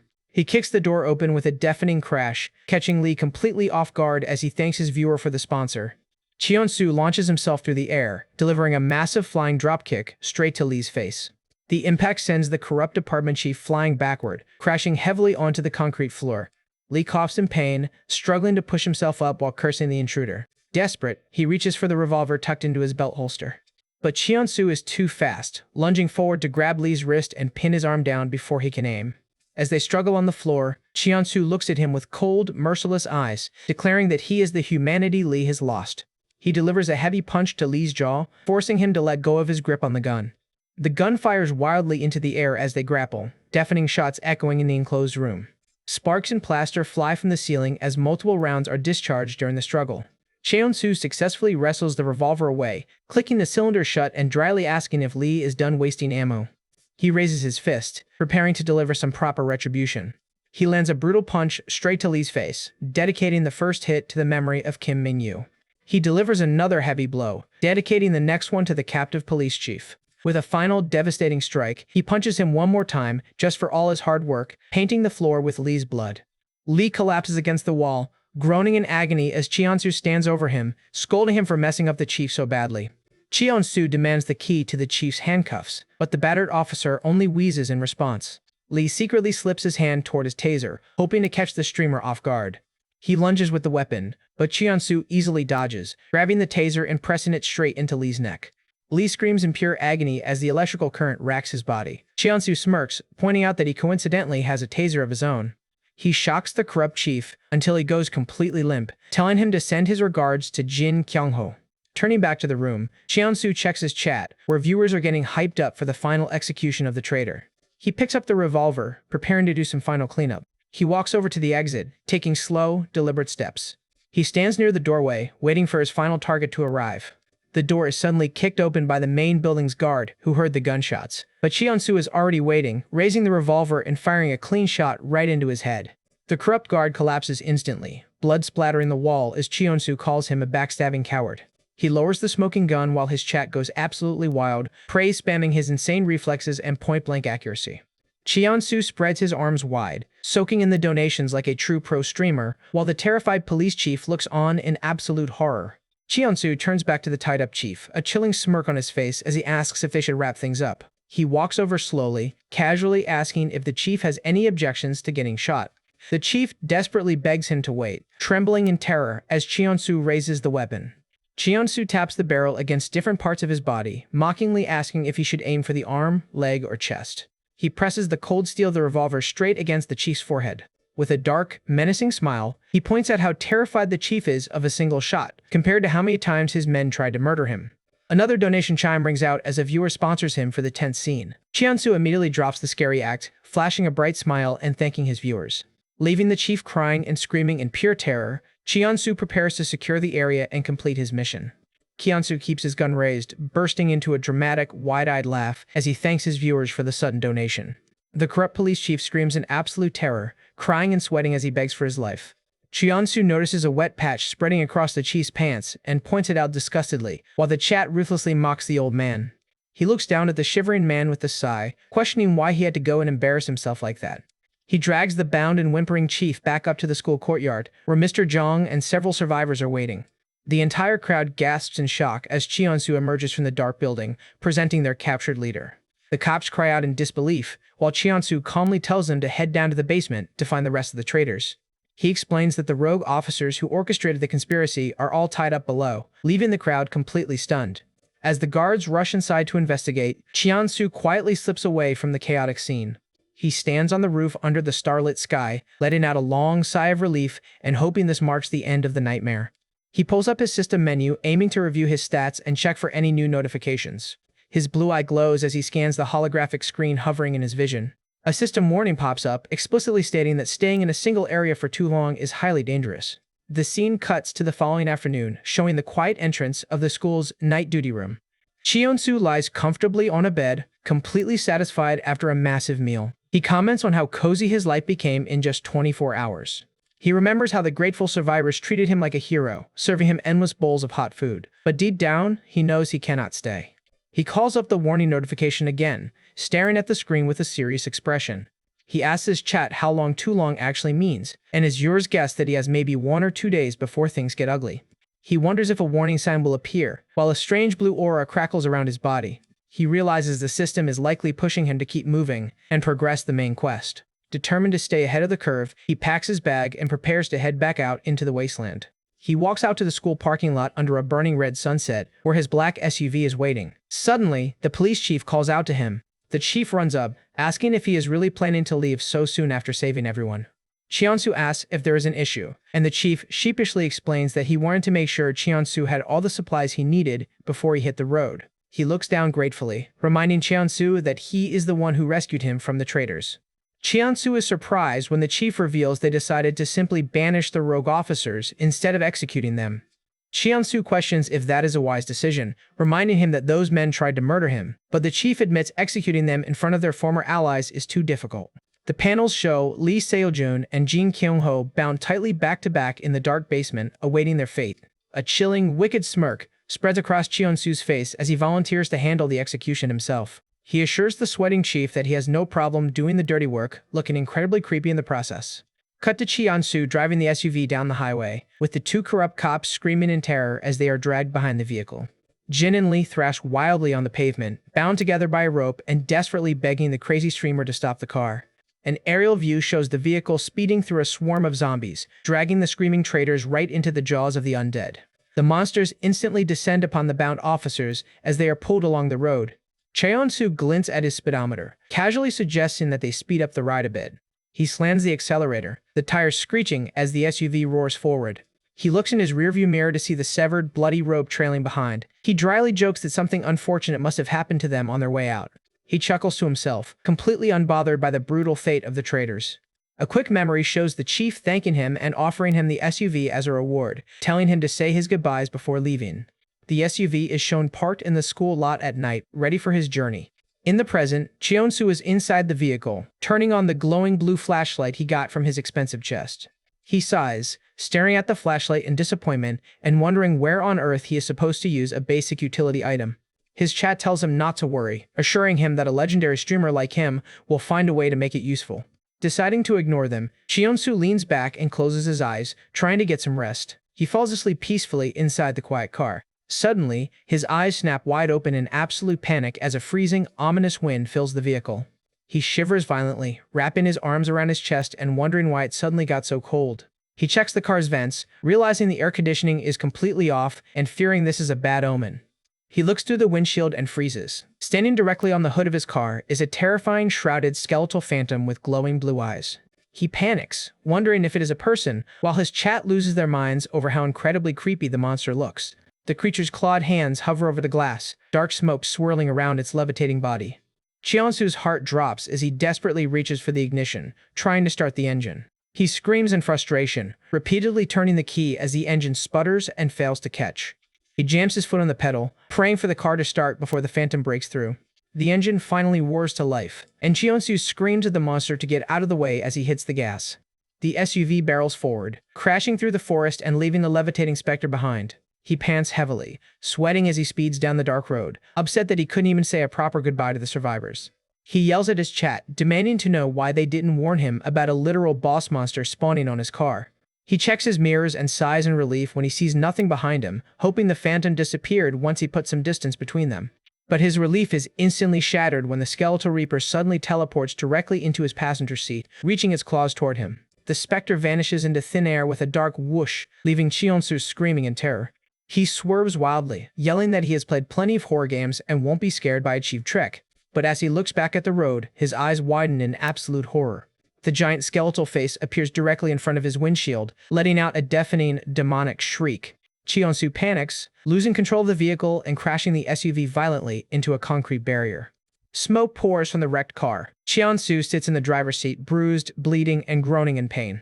He kicks the dented door open and steps out, only to find the dark phantom waiting for him on the empty street. Furious, Cheonsu pulls his revolver, yelling at the beast if it thinks he came unprepared. He aims and fires a shot directly at the monster's chest. But the bullet passes completely through the smoky body, hitting nothing. Realizing his physical weapons are useless, Cheonsu turns and bolts into a nearby school hallway. He sprints down the corridors, panting heavily as his chat trolls him, asking if he is really going to die in such a pathetic way. He slides to a halt at the end of the hallway, cornered and gasping for breath as blood drips down his face. He looks back to see the dark, levitating reaper slowly floating down the corridor toward him. The phantom lets out a terrifying roar, declaring that it has been waiting for this exact moment to end him. In a final, desperate move, Cheonsu pulls out his blue flashlight and shines the beam straight at the approaching beast. To his shock, the blue light burns the phantom's smoky skin, causing the monster to screech in agonizing pain. Cheonsu realizes that the expensive supply chest actually contained a holy weapon designed to defeat spirits, laughing triumphantly as he keeps the light focused on the beast. He turns and sprints out of the building, leaping onto a nearby bicycle to escape. But he immediately loses his balance and crashes hard onto the pavement, his chat crying laughing at his clumsy failure. Wilhelm scream. The screeching phantom quickly closes the gap, forcing Cheonsu to desperately scramble on the ground and point his flashlight back at the beast. But suddenly, the phantom stops floating just a few feet away, completely frozen. Cheonsu is baffled, wondering why it isn't attacking. He stares at the stationary monster, trying to figure out what is keeping it at bay. He looks down at the ground, noticed a strange boundary line. The dark fog swirling around the phantom's feet is completely blocked by an invisible barrier on the road. A smug, confident grin slowly returns to Cheonsu's face as he connects the dots. He realizes the phantom is bound to a specific territory and cannot cross the boundary line. With the monster trapped, Cheonsu calmly aims his flashlight and his gun, telling the new boss to go back to hell. He unleashes the full power of the blue light, completely vaporizing the screaming phantom into a cloud of purple ash. The area falls quiet as the monster disappears. Cheonsu drops his weapons, completely exhausted. He collapses flat on his back on the cold asphalt, breathing heavily and glad to be alive. He stares up at the sky, but as he tries to rest, his eyes suddenly widen in shock as a bizarre new notification pops up in his vision. As Cheonsu lies resting on the pavement, a mysterious blinking light in the distance catches his eye. The light continues to flash on and off in the dark, deserted alleyways. He watches it intently, trying to figure out if it is some sort of signal. His chat warns him that it is obviously a trap and tells him to steer clear, but Cheonsu decides he has to check it out anyway. He calmly loads fresh bullets into his revolver, noting that the light is flashing in a specific rhythmic pattern. He clicks the cylinder shut, realizing the person on the other end is actually using Morse code to communicate. Cheonsu creeps silently toward the corner of the building, keeping his gun raised and ready for any sudden threats. Suddenly, a shadow lunges out from the darkness, and Cheonsu instantly aims his gun, ordering them to freeze as they let out a terrified scream. Cheonsu's eyes narrow as the bright beam of a flashlight hits his face, revealing his unexpected target. It turns out to be a young boy in a school uniform named Yang Min-chio, who desperately begs him not to shoot, crying that he isn't a bad guy. Cheonsu lowers his weapon slightly, taking in the kid's disheveled uniform. The trembling student asks if Cheonsu is a police officer, begging for his help while the chat laughs at how clueless the kid is. Cheonsu ignores his pleas, coldly demanding to know if he is alone before ordering him to hand over the flashlight. When Min-chio hesitates, Cheonsu gets aggressive, pointing the gun at his face and asking if he wants to get shot. The terrified kid quickly drops the light. Cheonsu snatches the flashlight, ordering him to leave his backpack behind as well. The chat starts roasting Cheonsu, calling him a total bully for robbing a kid. Min-chio desperately clutches his bag, crying that he only has emergency rations inside. He begs to be let go, but Cheonsu ruthlessly wrestles the backpack away from him. Cheonsu dumps the contents onto the floor, finding some canned tuna, ramen, and ham, but sighs when he realizes it is nothing better than what he already has. The student looks utterly defeated, sniffling and stating he just wanted some help. But Cheonsu isn't done, coldly ordering him to strip off his jacket next. Minkale is horrified, unable to believe he is being robbed of his clothes. After checking the pockets, Cheonsu realizes there is absolutely nothing else of value on him. Mincheol stands shivering in his thin shirt, desperately asking if Cheonsu will finally help him now. Cheonsu locks his eyes onto him, highly suspicious of how a defenseless school kid managed to survive all the way out here barehanded. He points out that the kid has barely any injuries, which makes his survival story extremely hard to believe. He accuses Minskell of being part of a larger group, asking if he is acting as bait to lure unsuspecting survivors into an ambush. Cheonsu whispers to his chat to watch the kid's face closely when he turns around, before announcing that they should just go their separate ways. He turns and walks away, casually taking the flashlight as Mincheol begs him to wait. Mincheol screams after him, asking if he knows how hard it was to survive, crying that all his friends had to die just so he could escape. The kid falls to his knees in tears, calling himself a coward for letting his friends die in his place. The chat starts to feel bad, noting that he seems to be telling the truth. Cheonsu stops in his tracks, silently staring at the crying student. He walks back over, asking him one last time if he is telling the truth. Mincheol nods tearfully. Cheonsu sighs and tells him to get up, agreeing to let him tag along. Mincheol is stunned by the sudden change of heart. Cheonsu smiles, stating he cannot just ignore a junior who begged for help in a place like this. But before they can move, a massive thunderous roar echoes from around the corner, sending them both into a panic. Mincheol screams in terror as a colossal shadow looms over the street. A giant-headed mutated monster crashes through the wall, and Mincheol screams at Cheonsu to run for his life. They bolt down the street, with Mincheol shouting directions for Cheonsu to turn into the left alley. The giant beast pursues them relentlessly, smashing the concrete with every step. Mincheol screams that there is a construction site with a drainage pipe just up ahead. He warns Cheonsu to run strictly along the edges of the planks so they don't fall in. Cheonsu is impressed, realizing the kid has a photographic memory of the entire area. Cheonsu vaults across the narrow wooden board suspended over a deep trench. The giant monster follows close behind, letting out a deafening roar. But the monster's immense weight is too much, and the thin boards instantly shatter beneath its feet. The massive zombie plummets headfirst into the deep construction hole, roaring in frustration. It crashes heavily to the bottom of the trench. Mincheol cheers, glad his trap worked perfectly, while Cheonsu looks at him in shock. But before they can celebrate, a loud, menacing growl echoes from above. Cheonsu tells Mincheol to get ready to duck on his signal. He spots a giant mutated frog monster leaping from the rooftops, screaming for the kid to get down. Mincheol ducks just in time as a massive tongue whips over his head. A system notification pops up, calling it the fight of the century. Cheonsu grabs Mincheol, telling him they need to use the distraction to escape immediately. Mincheol quickly agrees, and they scramble away from the roaring monsters. In the background, the two colossal beasts continue to tear each other apart in a bloody clash. As they run, Mincheol points toward a nearby alley, remembering there is an intact bicycle rental shop just around the corner.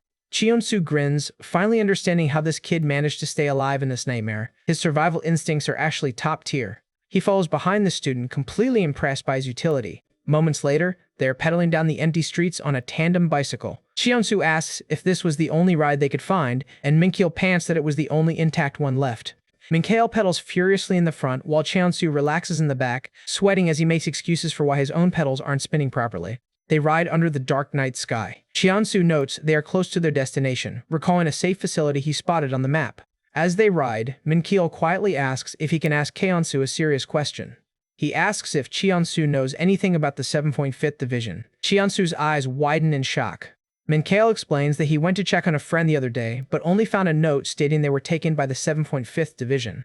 Cheonsu admits he has heard of them, but has no idea what they actually do, while Mincheol guesses they must be some sort of military unit. Cheonsu locks his eyes forward, deeply concerned that his father might have suffered the exact same fate. They finally arrive at a gated logistics compound. The sign on the stone pillar reads, Taiwan Transportation. Suddenly, a loud, roaring engine echoes from inside the yard. Cheonsu is stunned to spot a military vehicle approaching. The green jeep speeds toward them, crashing right through the metal gates. The vehicle slams heavily into the fence, grinding to a halt in a cloud of smoke. Cheonsu and Mincheol stand back, coughing from the dust. Cheonsu sighs, noting that nothing in this game ever comes easy. Cheonsu creeps up to the driver's window, finding a slumped soldier inside. The chat immediately wonders if the driver has turned into a zombie. Cheonsu checks his pulse, confirming he is still human. He pulls the soldier out of the vehicle, identifying him as Private First Class Jo Youngjin. As the private groans and wakes up, Cheonsu complains about him bringing a wrecked car instead of a proper rifle. The terrified soldier asks who they are. The private panics, claiming he has nothing on him, but Cheonsu aggressively shoves him back, demanding answers. The soldier trembles, covering his face and begging them not to harm him, offering to give them whatever they want. Cheonsu pulls out his combat knife, twirling it coldly as he says he will be the one to decide that. He presses the blade directly against the private's throat, demanding to know what a soldier is doing, hiding out here, and accusing him of abandoning his comrades. The private frantically yells that everyone else is already dead and that he had no choice but to run. Cheonsu warns him that acting so defensive only makes him look more suspicious. Minkyo watches the interrogation, quietly asking Cheonsu if this guy is actually a real soldier. Cheonsu agrees that something is definitely off about him. Suddenly, Cheonsu grabs the private's collar, ripping it open as the soldier screams in protest. He reaches inside and pulls out a set of military dog tags hanging around the soldier's neck. He holds the metal tags in front of the private's face, his expression turning cold. The private freezes, sweating profusely as Cheonsu demands to know his military service number. Cheonsu grins menacingly, holding the knife close as he challenges the soldier to prove his identity by reciting his number from memory. Cheonsu keeps the knife close, demanding that the suspicious soldier prove his identity by reciting his military service number. Sweat drips down Private Joe Yongjin's face as he desperately racks his brain, finally stammering out the first few digits. Cheonsu confirms the number is correct and pulls the knife back, though he admits he's still highly suspicious of the guy. He asks if the private knows anything about the 7.5th Division, but sighs in disappointment when the soldier claims he has never heard of them. Minkyo points out that staying in the open for too long is dangerous, prompting Cheonsu to prepare to leave the useless soldier behind. Minkyo feels bad, asking if they are really just going to abandon the injured private to die. Cheonsu shrugs, pointing out that they have no practical use for a crippled soldier who can't even walk. The private begs them to take him along, crying that his leg is fractured and he stands no chance on his own. Cheonsu glares at him, reminding him that he was the one screaming at them not to touch him just a few minutes ago. The private awkwardly makes excuses, while the chat laughs at Cheonsu's cold-hearted gamer personality showing through. Cheonsu ignores him, scaling the security fence while the private calls him incredibly mean. He orders Mincheol to check if the facility gate can be opened manually since the power is out. He tells Mincheol that if he's so concerned, he can carry the injured private over the fence himself. Mincheol smiles brightly, happy that Cheonsu is giving him a chance to save the soldier. They enter the massive logistics yard, noting how quiet and empty the compound seems. Cheonsu leads the way, wondering why the gates were shut so tight if the employees used the company cars to escape. He approaches the glass entrance doors, warning the others to keep their guard up. He slides the door open, noting they have no idea if there is someone else hiding inside. The lobby is completely dark and eerily quiet as they step inside. They pass by several old recruiting posters for delivery drivers lining the walls. Cheonsu directs the others to wait in the ground floor clinic room while he heads upstairs to search for keys. Minkyo is reluctant, wanting to stay close to his strong guide. The kid grabs Cheonsu's sleeve, pleading to go with him. Cheonsu shrugs, giving him a non-committal answer before heading toward the stairwell. As he walks up, Cheonsu asks his chat if it's better to just leave Mincheol behind in the clinic. He reasons that since there are vending machines downstairs, the kid would be safer waiting there than following him into danger. Of course, the chat disagrees, pointing out that Mincheol's navigation skills are too useful to lose. He stops at the top of the stairs, finding the corridor completely blocked by a metal gate. He grumbles, annoyed by the dead end. But suddenly, the static hiss of a speaker echoes from a nearby control room, capturing his attention. He approaches the door, listening intently to the faint, distorted voice calling out for survivors. He steps into a security room filled with blinking monitors. A recorded emergency broadcast plays over the radio, announcing that Jeju Island is a safe zone. The broadcast specifically mentions that the 7.5th Division is directing all survivors to evacuate to Jeju Island. The voice urges everyone to escape the city immediately by boarding the trains heading south. Cheonsu is stunned, realizing he finally has a lead on his main quest. He quickly opens his info window to verify. A new system notification confirms that traveling along the train lines is his best option to escape the city. Excited to start the train station arc, Cheonsu bolts out of the room, shouting for Mincheol. He sprints down the stairs, eager to gather the group and head out. But when he returns to the clinic, his heart sinks to find only the private sitting on the bed. The private explains that they heard a strange noise from the basement and Mincheol went down to check it out on his own. Cheonsu is furious, yelling at the soldier for letting a defenseless kid go into a dark basement alone. Ignoring the private's excuses, Cheonsu storms out of the room to search for the keys so they can leave immediately. He tears through the desks in the main office, desperately rummaging through papers to find the car keys. He grows increasingly uneasy, positive that someone is hiding in the dark office with them. He growls in frustration as he struggles to locate the keys. Suddenly, a blood-curdling scream echoes from the hallway, forcing him to drop everything. He sprints out of the office, his heart pounding as he searches for the source of the noise. He slides around the corner, gasping at the sight in front of him. It is just the private, who clumsily tripped over his own crutches and fell flat on his face. Cheon-soo can only stare in silent, exasperated disbelief. He aggressively grabs the private's collar, lifting him off the floor and yelling at him for giving him a heart attack over a simple trip. He glares at him with pure, unadulterated menace, leaving the soldier trembling in fear. Deciding he has no choice, Cheon-soo drags the private with him as they descend the stairs into the pitch-black basement. They creep through the dark corridors, their footsteps echoing softly. Suddenly, a quiet whimper catches Cheon-soo's attention, and he holds up a hand to signal the private to stop. In the shadows, Mikhail is being held hostage by a crazed man wielding a sharp knife. The crying kid begs Cheon-soo to run. Cheon-soo steps forward, calmly telling the stranger to let the kid go. He points his knife, demanding the hostage-taker step away from Min-cheol. The crazed man sweats, grinning maniacally as he claims the kid is a thief who broke into his logistics company. He screams that they are all thieves, raving about how he doesn't have enough drivers to handle his customer calls. Cheon-soo realizes this lunatic is the manager of the facility and that he must be the one holding onto the car keys. The private panics, whispering that the man has completely lost his mind and might actually stab the kid. Cheon-soo immediately shifts his tone, raising his hands and adopting a smooth, charming customer service voice to de-escalate.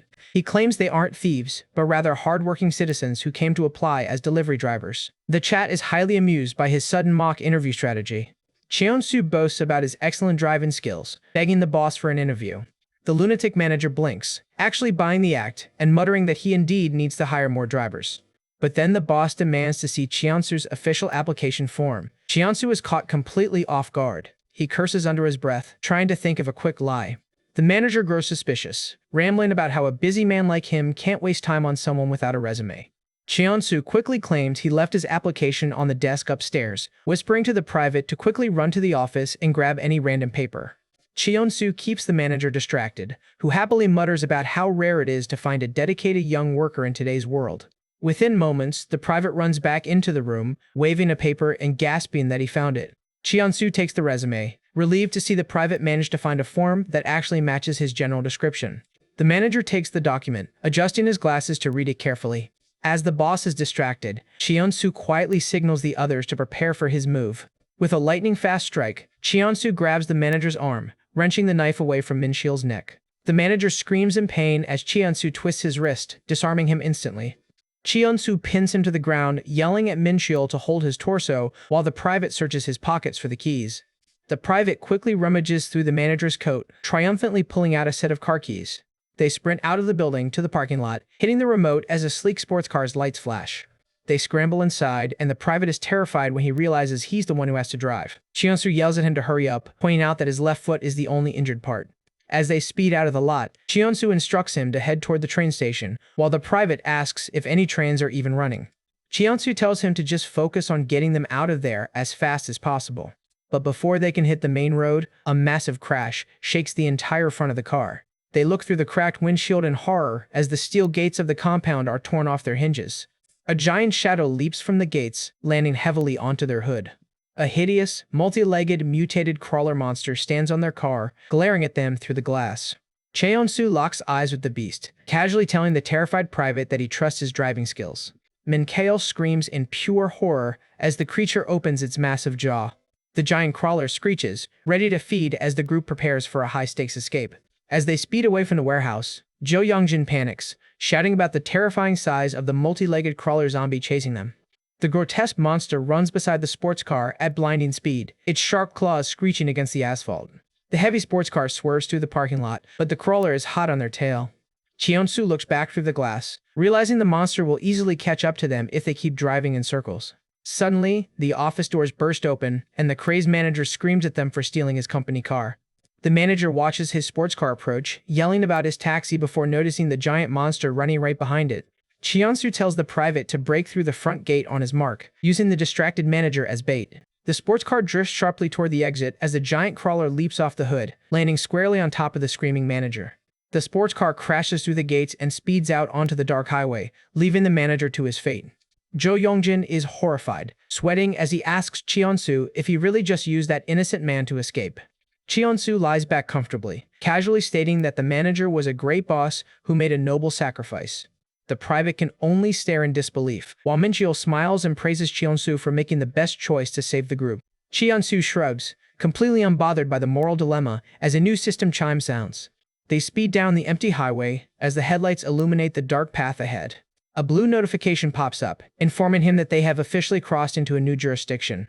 The system announces that a brand new mission setting function has been unlocked for his stream viewers.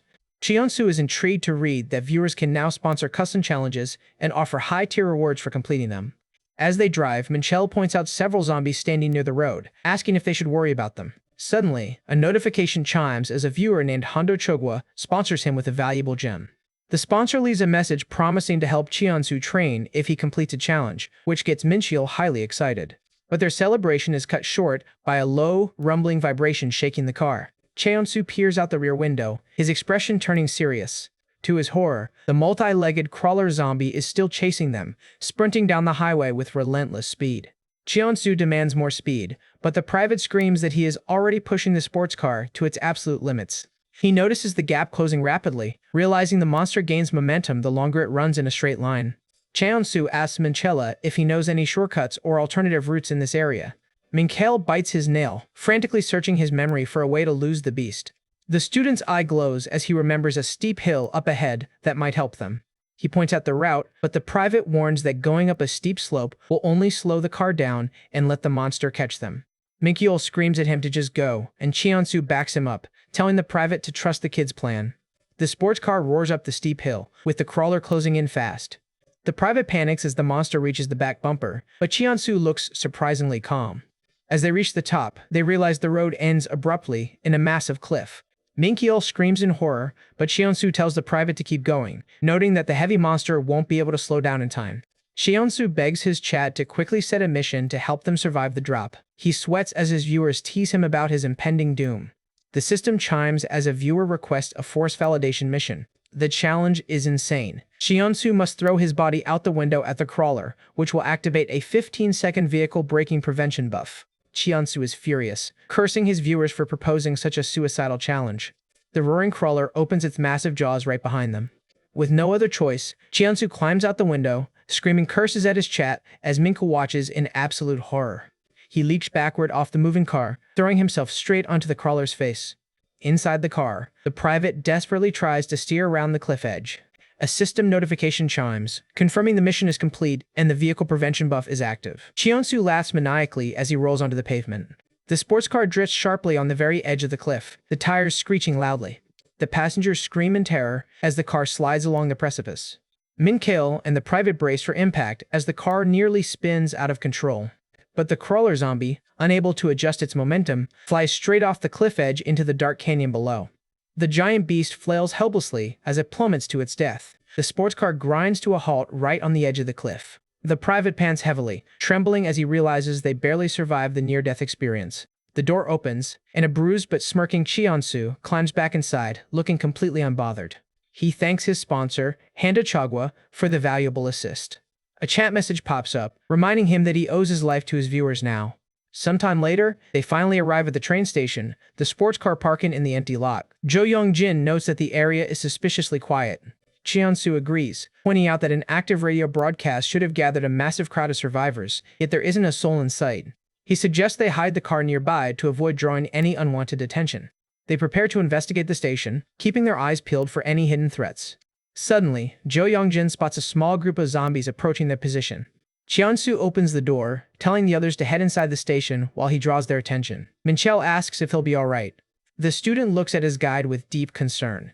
Cheonsu smiles, holding his knife and confidently stating he'll be completely fine.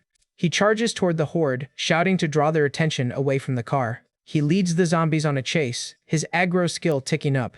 A montage shows Cheonsu easily dodging and slicing through the zombies with a physical enhancement buff active. He delivers several clean cuts, noting that his skill is starting at a higher multiplier and vowing to level it up further in the future. He smashes a zombie's skull, blood splattering the concrete as his combat stats rise.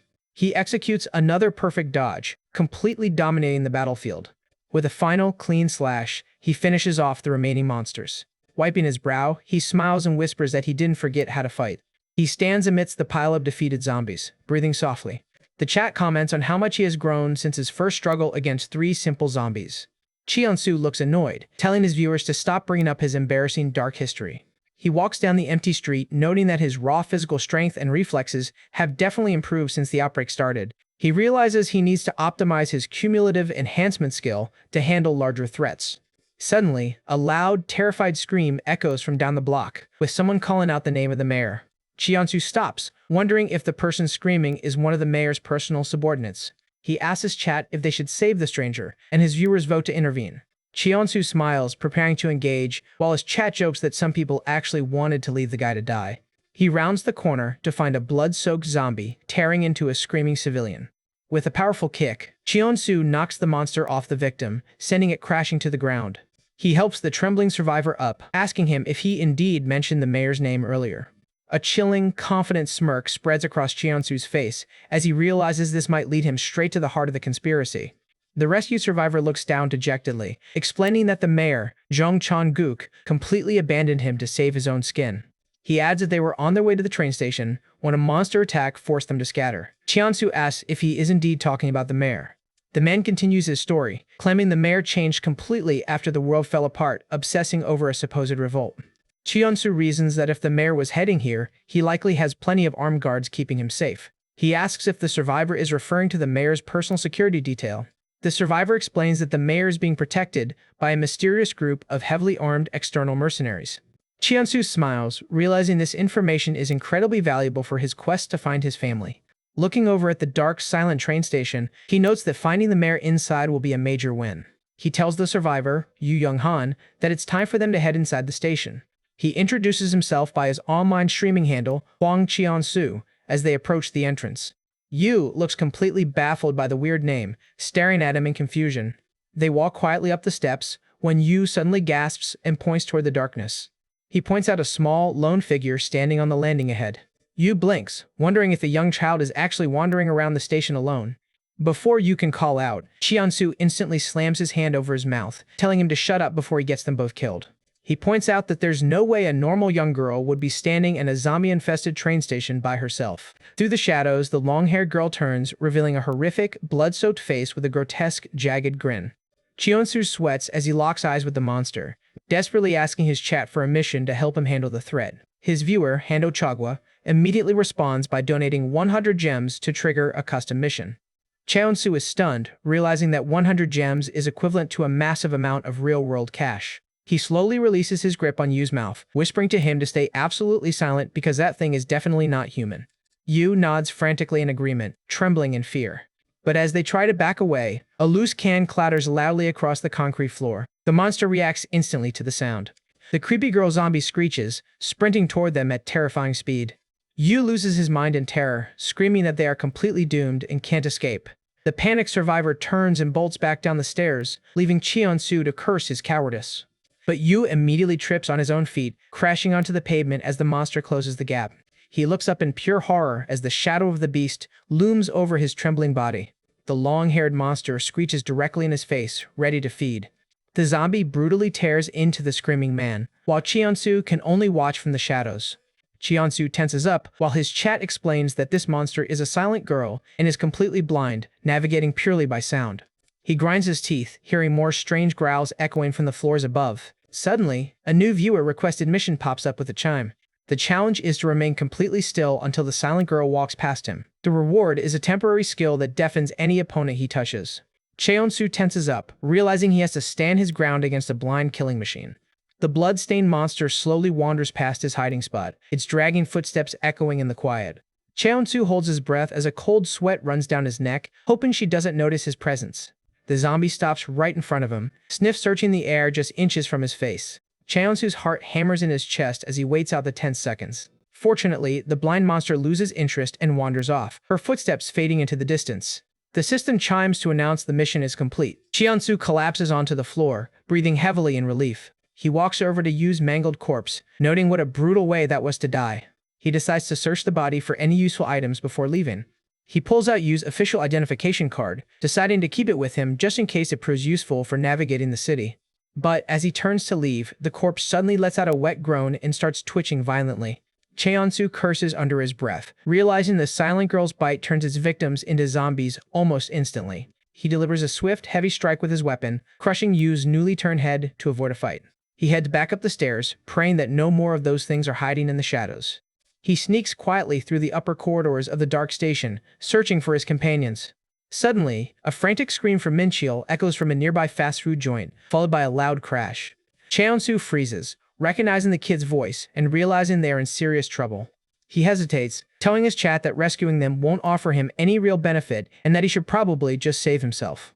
His viewers roast him for his selfish attitude, asking if he's really going to abandon his only allies now.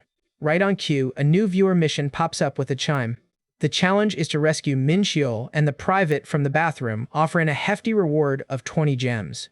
Cheonsu's eyes instantly turn to dollar signs at the massive reward, while the chat laughs at how easily he can be bought. He grumbles, pulling some gear out of his bag and asking what exactly they think of him. He reveals 2 digital timers, declaring that it's time to initiate a high-risk rescue operation. A wild, crazed grin spreads across his face as the adrenaline starts pumping. Inside the bathroom, Minchiel and Jo Youngjin are cornered, crying out in terror as a monster claws at the door. The silent girl zombie is furiously scratching at the barrier, ready to break through. Suddenly, Cheonsu kicks the door open, flashing a confident grin and telling the monsters to focus on him instead. He activates his digital timers, which let out a loud, high-pitched beeping noise. The noisy alarms instantly draw the blind zombies' attention, and they turn to chase him down the corridor as his aggro skill triggers. Cheonsu sprints through the hallways, leading the screeching horde away from the bathroom. He moves at superhuman speed, keeping the monsters hot on his heels. He grins, confident that he can easily outrun them. He slides through a security gate and slams it shut, successfully trapping the zombies inside the room. He returns to the bathroom, telling the others to come out now that the threat is gone. Minchiel hugs him, crying that he thought Cheonsu was dead. The private asks why he didn't just use his newly unlocked deafening reward skill on the monster, but Cheonsu points out that the skill is far too dangerous. He explains that the skill requires physical contact, meaning one wrong move would leave him shredded to pieces by the blind beast. The private limps out of the stall, complaining that his crutches broke during the chaos. Cheonsu sighs, telling Minchiel to help carry him, but orders them to keep their voices down. A system notification confirms the mission is complete, but demands 5 zens to unlock the info window. Cheonsu grumbles in frustration at the paywall. He throws a suspicious glance back at the private, his eyes narrowing. He walks over to Jo Youngjin, his expression turning cold. He stares at the soldier's leg with growing anger. With a sudden violent movement, Cheonsu grabs the private by his collar, demanding to know what he is hiding. Minchiel watches in shock as Cheonsu points out that the private's supposedly fractured leg is actually standing perfectly straight on the floor. The private stammers in terror, admitting that his leg started feeling weird a few minutes ago. Cheonsu's heart sinks as he notices the soldier's leg is rapidly turning black and decaying. He realizes the private has already been infected.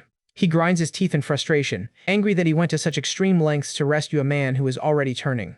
He grabs Minchiel's arm, violently pulling him away from the infected soldier. He apologizes to Jo Youngjin before turning his back on him, leaving him alone in the dark station. Minchiel is horrified, but Cheonsu coldly tells him there is nothing they can do and that they have to abandon him before he turns. The crying student asks what they should do next, and Cheonsu decides they need to find a way out of this dangerous place immediately. As they head toward the exit, Cheonsu suddenly stops, his eyes catching a shadow moving in the distance. He turns around slowly, his heart dropping. He watches as the shadow approaches them through the dark. Cheonsu stands frozen, in absolute shock.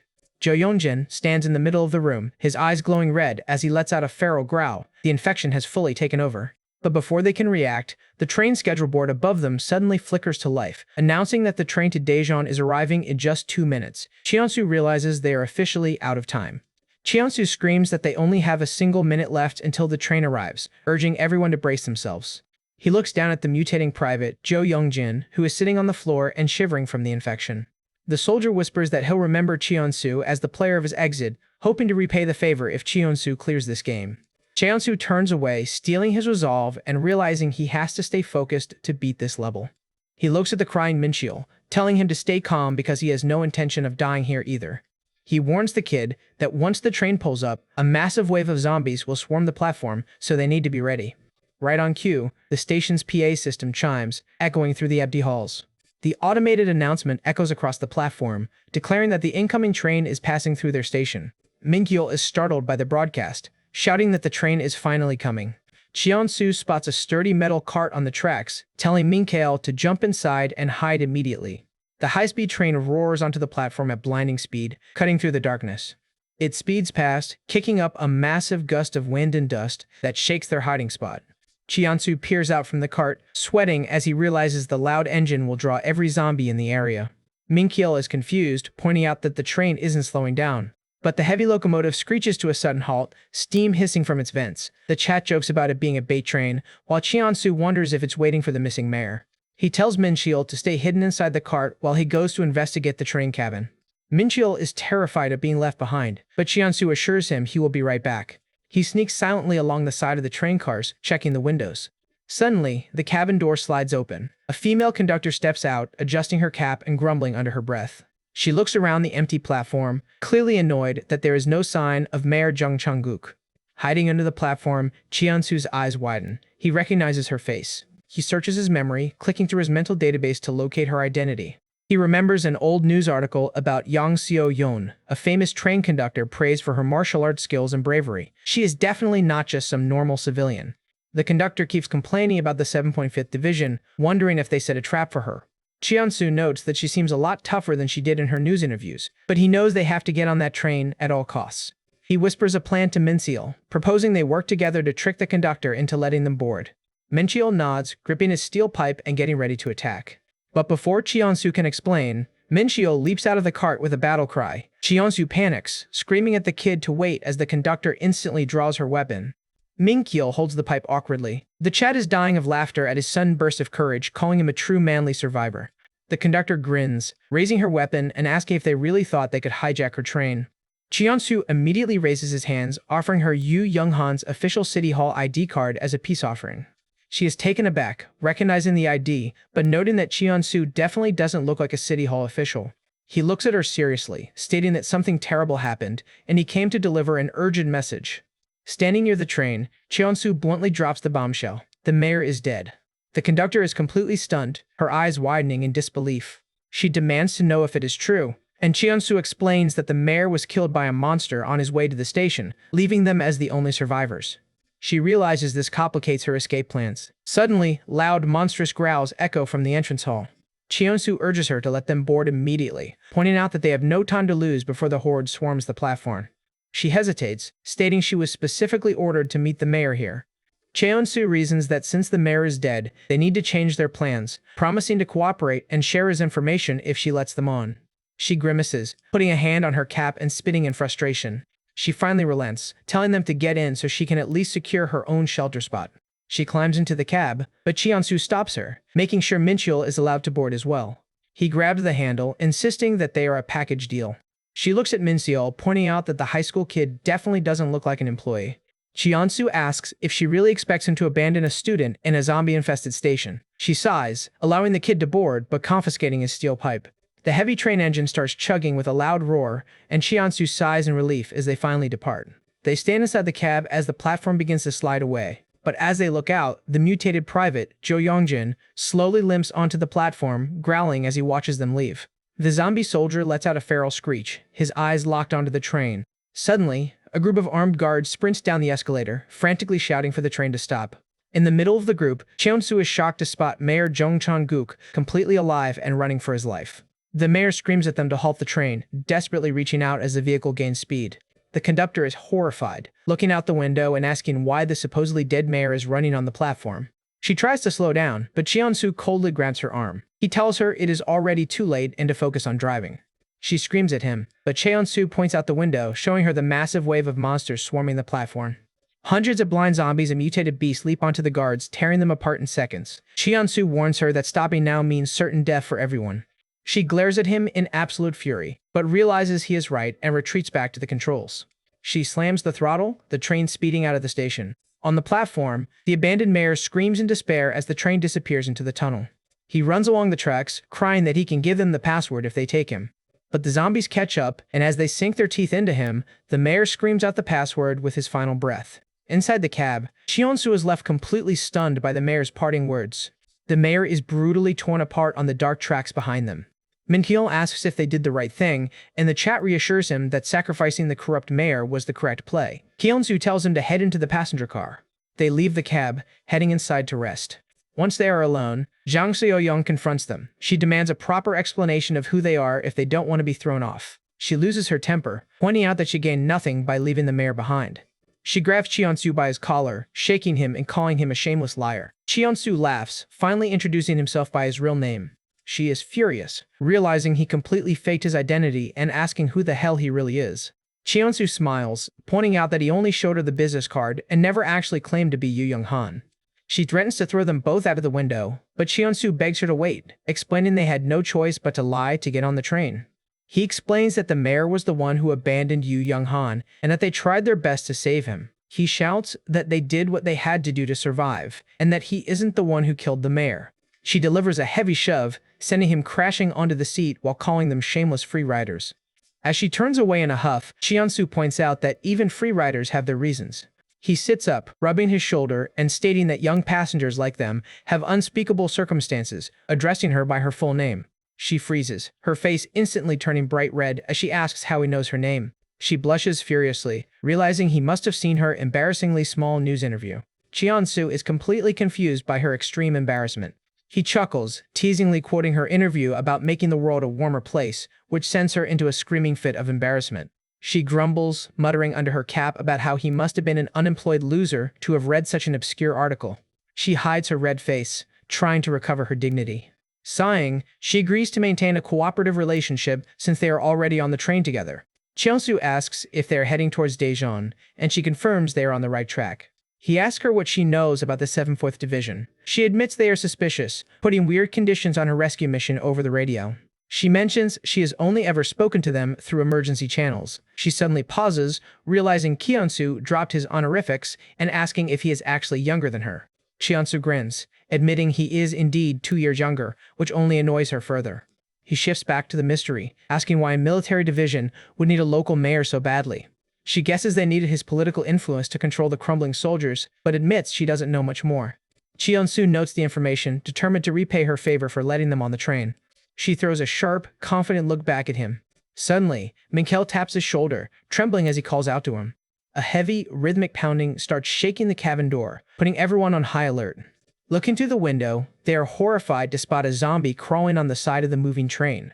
The blind, silent girl zombie scratches at the glass, and Qiansu instantly slams his hand over the conductor's mouth to keep her quiet. He stares at the creature, realizing it is confused by the empty cabin and trying to decide if they should attack. The monster grins creepily, scraping its claws against the glass. Qiansu holds his knife ready, preparing to defend their cabin as the journey continues. Just as Qiansu is trying to catch his breath inside the train cab, a system notification chimes with a new high-reward mission from his top viewer, New Owner. He grumbles, calling the viewer a heartless bastard for setting such a difficult challenge. He complains directly to his chat, arguing that trying to kill a blind silent girl zombie in under 5 minutes is a suicidal mission. His viewers only mock his hesitation. He closes his eyes with a heavy sigh, trying to calm his racing heart. But then, another notification pops up from Hando Chogwa, offering a much more generous 1-hour time limit to kill the monster. Qiansu is thrilled to see his wealthy sponsor return. The two sponsors instantly start bickering in his chat, with each claiming their custom mission is better, while completely ignoring Qiansu's safety. Qiansu can only watch the bickering on his floating screen, completely speechless at their antics. As the sponsors continue their heated chat war, Qiansu glares at the door window where the silent girl zombie is furiously scratching. Tired of their arguments, he decides to tackle both missions at once, confidently declaring that he will show them how it's done. He grabs the handle and slides the cabin door open with a sharp squeak. The monster screeches loudly as the door opens, sending Minchiel and the conductor into a panic. Qiansu reasons that the train's loud engine is disrupting her blind hearing. He opens up his holographic skill window, selecting his newly earned reward. He activates the single-use deafening skill, preparing to engage the beast. Qiansu locks his eyes onto his target, stealing his resolve. He lunges forward, grabbing the screeching monster's arm with a firm grip to trigger the deafening effect. The silent girl zombie thrashes wildly, snapping her jaws close to his face. They engage in a desperate struggle on the edge of the open train platform.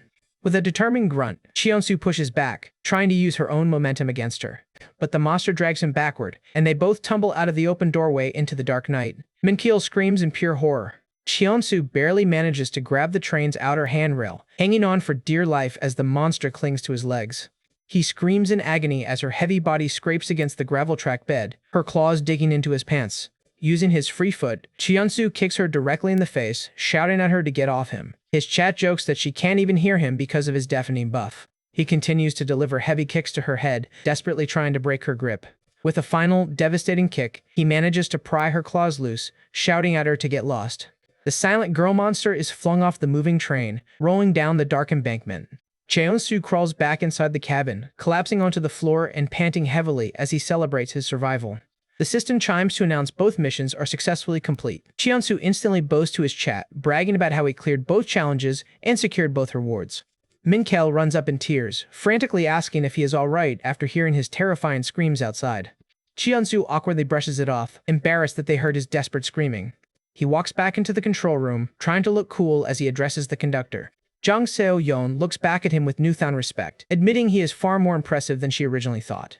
She teases him about his high-pitched screaming, while Cheonsu grumbles and tries to ignore the embarrassment. He collapses onto the floor, completely exhausted, while Minkyo asks if he is hurt.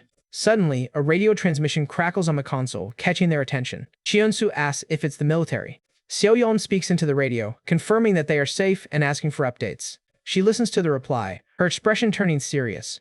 She informs the group that a military checkpoint station is waiting for them up ahead. If they stop there, the soldiers will screen them for infection before letting them proceed to Daejeon. Cheonsu is highly suspicious, asking if they mentioned anything about the missing mayor. Seo-yeon explains that the military changed their minds about letting them pass once they learned the mayor wasn't on board and demanded they hand over the train for inspection. Cheonsu asks if she thinks something is wrong, and she nods in concern. Cheonsu groans, realizing this is a massive trap. As the train speeds through the dark forest, he opens up his information window to verify the checkpoint's details. The system warns him that the soldiers at the checkpoint are actually corrupt bandits who habitually rob visitors, and strongly recommends avoiding the stop. Cheonsu asks his chat for a spoiler, wanting to know how many armed guards the martial arts conductor can take on at once. His viewers guess that she can easily handle around 5 people, while Seo-yeon asks why he suddenly went quiet. Cheonsu suggests they simply run past the checkpoint without stopping. She is taken aback, pointing out that bypassing a military checkpoint is highly dangerous and asking if they can really trust her judgment. Cheonsu explains that handing over the train to corrupt soldiers is a terrible idea, especially since they changed their plans the moment they heard the mayor was dead. She agrees, admitting that getting captured at the checkpoint would be a complete disaster for them. Cheonsu points out that given the state of the world, they can't trust anyone wearing a uniform anymore, and that the station has likely been taken over by bandits. She nods, agreeing that risking their lives at a suspicious checkpoint is foolish, and decides they should head straight for Daejeon. Cheonsu asks if there are any blockades on the tracks ahead. She remembers there is a branched rail section under construction that could easily derail them if the switch is flipped. She explains that if someone pulls the manual switch, their train will crash and burn on the incomplete track. Cheonsu guesses that the bandits will have a mini checkpoint near the rail switch, and will force them onto the incomplete track if they ignore the first warning. She sighs, realizing they will be forced to stop at the second checkpoint regardless of what they do. The train approaches a small, quiet station labeled Dongjin in the dark forest. Cheonsu opens his skill menu, selecting his newly earned voice amplification skill. The armed bandits guarding the station hear the train chugging closer. Cheonsu takes a deep breath, preparing to activate the skill. He screams out the window with deafening, 7 times amplified volume, yelling that the train is broken. The guards are utterly startled by the roaring voice. The guards watch in complete confusion as the train speeds right past without slowing down. They shout in panic, trying to figure out if they should let it pass. Inside the cab, Cheonsu is putting his shirt back on, explaining to a shocked Seo-yeon that his stunt will confuse the bandits and disrupt their coordination between the 2 checkpoints. She grumbles, completely stunned by how loud his voice was, while Cheonsu tells her not to worry about the details. The train enters a dark tunnel, and Seo-yeon warns him that they are nearing the second checkpoint. She notices several zombies roaming freely outside, confirming that the second checkpoint is likely overrun and unsafe as well. The train emerges from the dark tunnel, and Cheonsu instructs Min Shield to wait 30 minutes before honking the train horn. He explains that the loud horn will distract the guards, allowing them to sneak in, and orders him to immediately restart the train afterward. Minkyo nods determinedly, telling them to come back safely. Cheonsu and Seo-yeon slip out of the moving train, landing on the grassy ground near the tracks as she prays Minchil remembers how to drive. They recover their footing in the dark forest. They creep through the thick brush, spotting the small checkpoint station ahead. They hide behind the trees, noting how quiet and empty the small station seems. She signals him to prepare to move in. They sneak closer through the dark undergrowth. Suddenly, 3 armed mercenary guards walk past their hiding spot, muttering about shooting any survivors on sight. Cheonsu is shocked to hear them casually talking about executing them to secure the train, realizing they really are ruthless bandits. Seo-yeon looks incredibly serious, her hand resting on her holster as she prepares to strike. Cheonsu watches her, admiring how focused and professional she becomes when it's time to fight. He nods, waiting for her lead. The bandits grumble about wanting to use the survivors as slaves instead of killing them. With lightning speed, Seo-yeon lunges out of the bushes, catching the lead guard completely off guard. She grabs him by his collar, violently slamming him to the ground while snatching his rifle. She spins, delivering a brutal strike to the second guard before he can raise his weapon. The remaining bandit screams in pure panic, trying to aim his gun. Cheonsu leaps into action, grabbing the guard's rifle and pinning his face against a tree, telling him to stay still. He easily overpowers the struggling bandit, his physical strength clearly matching his training. Seo-yeon holds her captured rifle, pointing it directly at the second guard on the ground. She delivers a heavy blow to knock him out cold, essential hit. The last standing guard backs away in terror, his hands raised as Cheonsu and Seo-yeon corner him. The bandit trembles, begging them to hold on.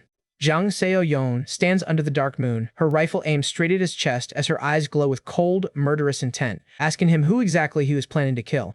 The guard stammers in terror, begging her to hold on and claiming they were only following orders. Without hesitation, Seo-yeon violently slams the butt of her rifle into his chin, shouting that his orders are worthless. She continues her brutal assault, knocking the guard to the ground with a powerful strike. With a final, devastating hit, she knocks him out completely. She kicks his unconscious body aside, telling him to get lost as he rolls down the embankment. Cheonsu is completely taken aback by her brutality, frantically calling out for her to wait. He sighs, realizing they can't even interrogate the last guard now, while his chat laughs at how ruthlessly she handles her opponents. Cheonsu's sweat drops, silently begging her to calm down before she accidentally kills them too. She checks the captured rifle, noting they have plenty of ammunition and asking if he knows how to use a gun. Cheonsu confirms he does, and she decides to use their weapons to raid the checkpoint. They quietly sneak through the dark woods, aiming to clear a path so the train can pass safely. Suddenly, Cheonsu halts, his eyes catching something unusual up ahead. They look down from the ridge to find a massive, swarming horde of zombies gathered at the checkpoint entrance. Cheonsu grumbles about the mess. He notes they need to hurry and clear a path for the train before it arrives.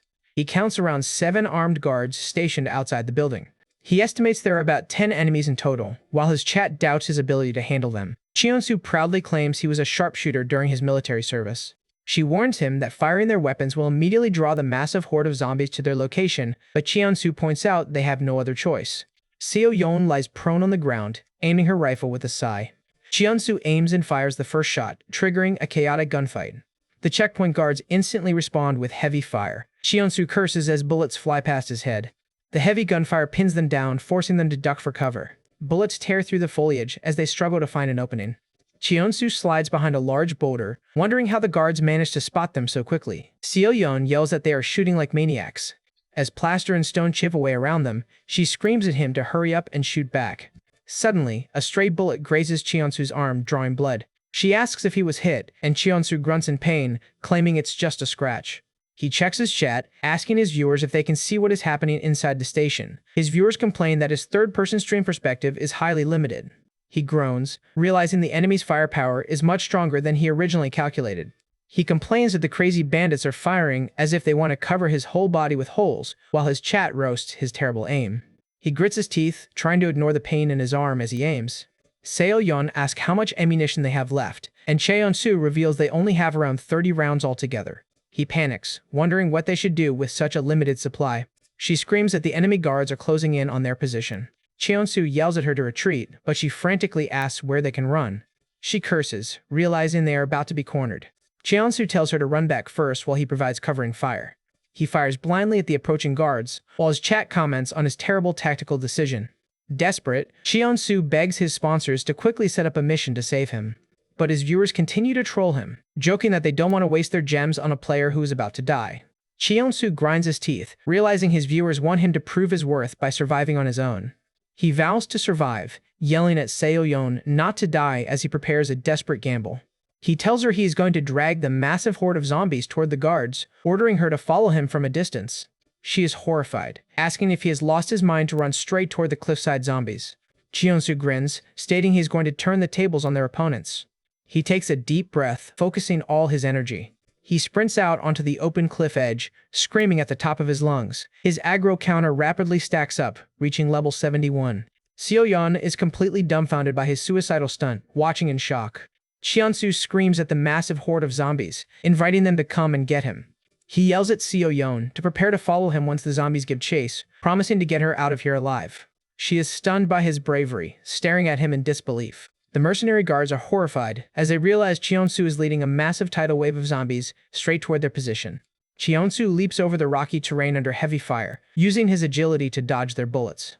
He executes an incredible, high-altitude jump over a security fence, leaving the guards completely speechless. The panicked soldiers scream, trying to figure out how a human can move so fast. The guards yell that he is heading straight into the station building, trying to coordinate their defenses. Cheon-soo sprints through the entrance doors, the massive horde of zombies hot on his heels. A zombie's hand smashes through the lobby window, and Cheon-soo mockingly asks the guards if their guns are just for decoration. He continues to taunt them, leading the screaming undead straight into their defensive lines. The guards are instantly swarmed by the roaring horde of zombies, panic erupting inside the station. The monsters completely overrun the stairs, tearing the screaming soldiers apart. The guards desperately try to push them back, but they are quickly overwhelmed. A soldier is dragged down into the dark mass of monsters, his screams echoing through the hall. He is brutally consumed by the horde, ending the threat of the checkpoint guards. Using the absolute chaos, Cheon-soo and Seo-yeon take out the remaining stragglers. Cheon-soo yells at her to jump onto his back, but she is completely taken aback.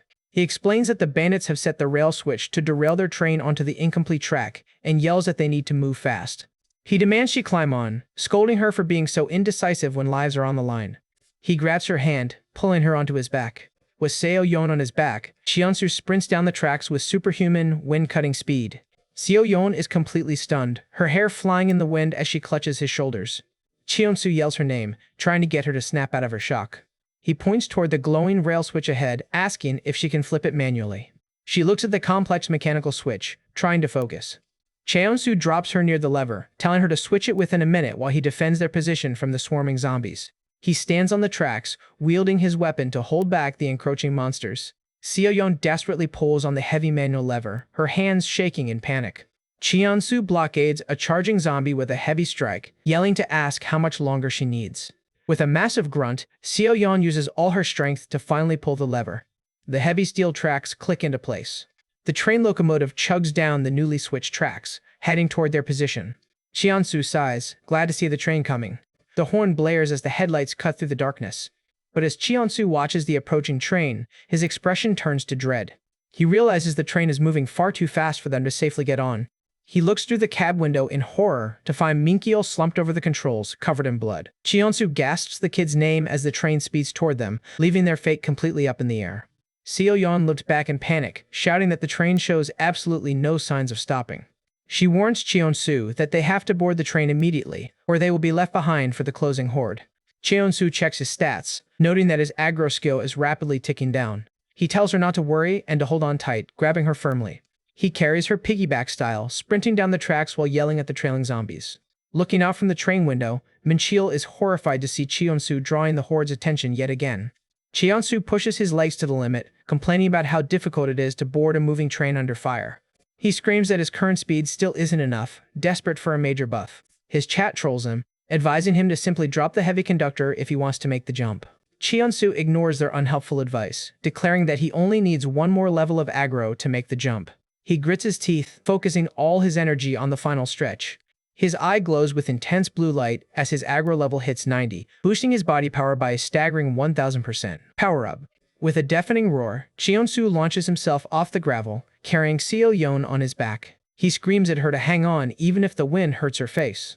The heavy G-force of the jump pulls on them as they fly toward the speeding cabin door. He urges her to hold on tight as they close the gap in midair. With a final, desperate leap, Cheon-soo stretches his leg toward the train's handrail. He barely manages to grab the metal bar, his fingers gripping tightly. He pulls Seo-yeon safe inside the open doorway, letting out a heavy breath. The train speeds down the tracks as a shower of donations floods Cheon-soo's screen, with viewers congratulating him on completing the impossible jump. He smirks at his chat, triumphantly asking them what he told them about his survival skills. Seo-yeon sighs in relief, but quickly points toward the closed driver's cabin door. She warns him that something is deeply wrong inside the cabin. They slide the door open, only to be met by a heavy, metallic smell of blood. They scan the dark cockpit, hoping Minkiel is still alive. To their horror, they spot Minkiel slumped over the control desk, covered in blood. Cheon-soo runs over, looking at the kid's unconscious body with dread, unable to tell if he has been bitten.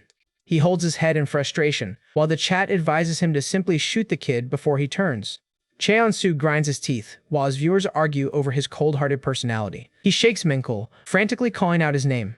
He notes that if Minkiel has indeed turned, he will have to end him, looking extremely solemn. Suddenly, Minkiel lets out a faint groan, struggling to open his eyes. Cheon-soo screams at him, demanding to know if he is still human.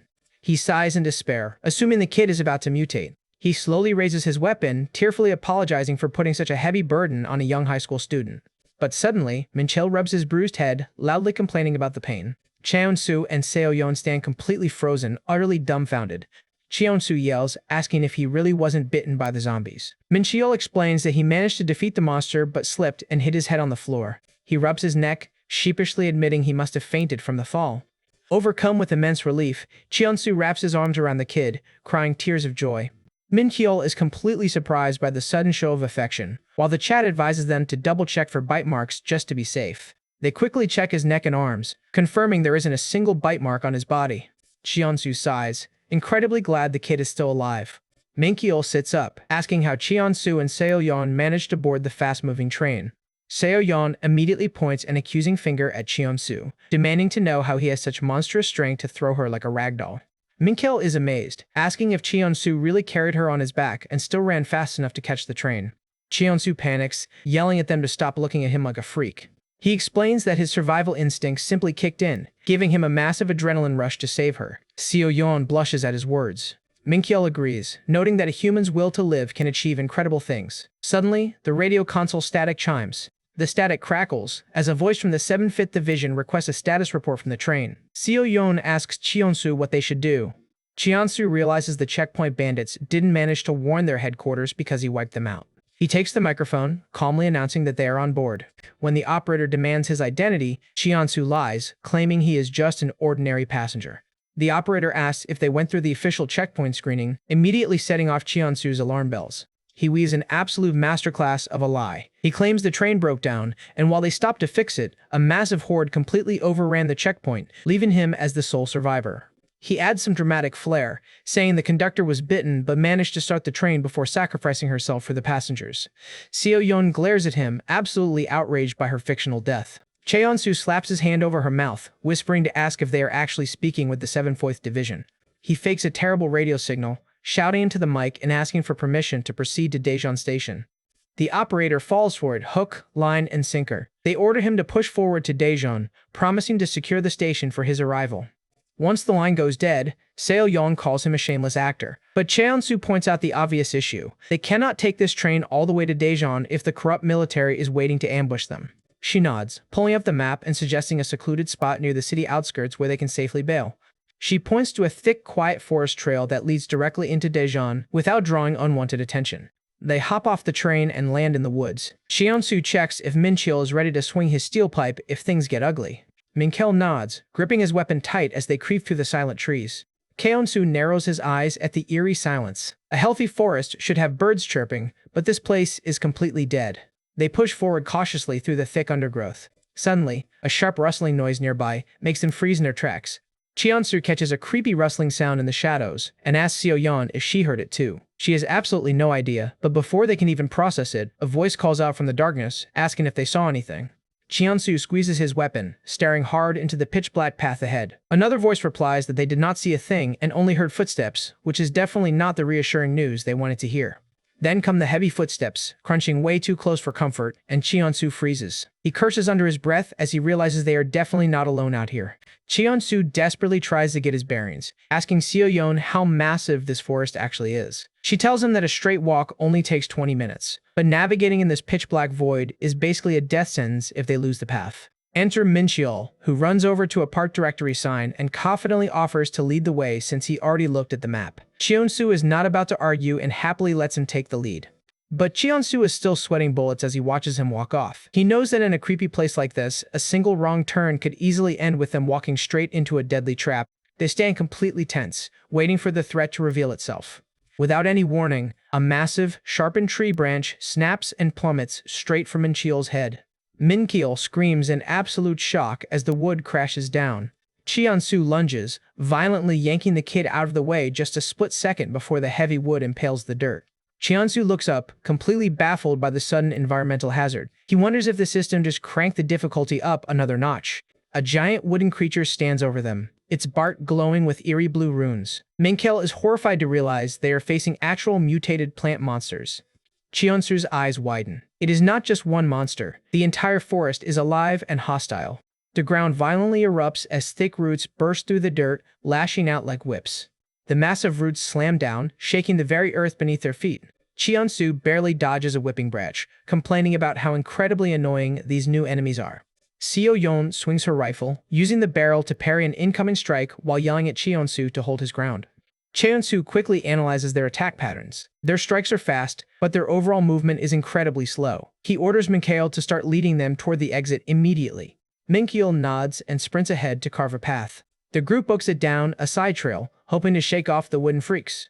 But the entire forest is wrestling. The plant monsters are slithering through the trees right behind them.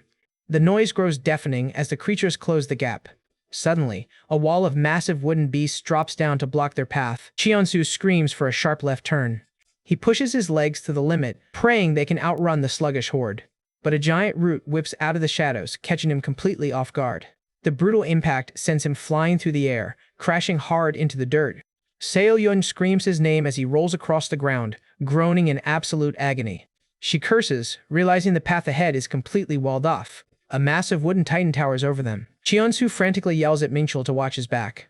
Mincheol gasps as a trunk-sized branch swings directly for his head. Cheonsu screams at the kid to run ahead without them, promising they will find a way out and meet him at the park entrance.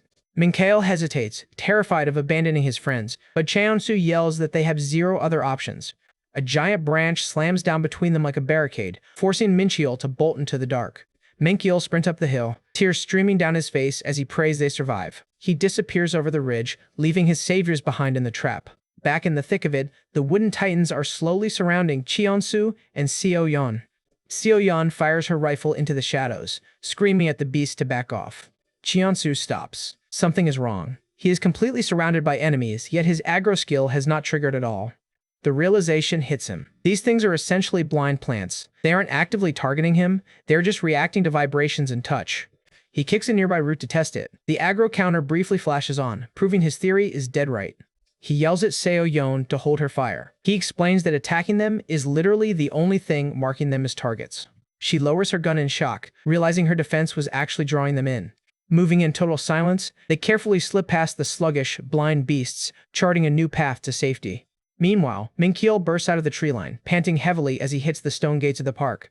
He looks back and realizes the plant monsters have stopped dead at the forest edge. They literally cannot cross onto the concrete road. He stands alone under the moonlight, sick to his stomach, worrying that his friends might not make it out. But he remembers Cheonsu's strict instructions and forces himself to search for supplies instead of wallowing. He takes a deep breath to steady his nerves. He walks down the desolate road, keeping his eyes peeled for shelter. He spots a glowing, completely abandoned convenience store just across the street. He creeps inside, checking every corner to ensure it is clear. The shelves are mostly raided, but he manages to find some stray drinks and bottles of soju. He eyes the cigarettes behind the counter but leaves them be, proudly noting that he is a quitter. Instead, his eyes lock onto the alcohol. He starts gathering combustible materials, determined to stage a rescue.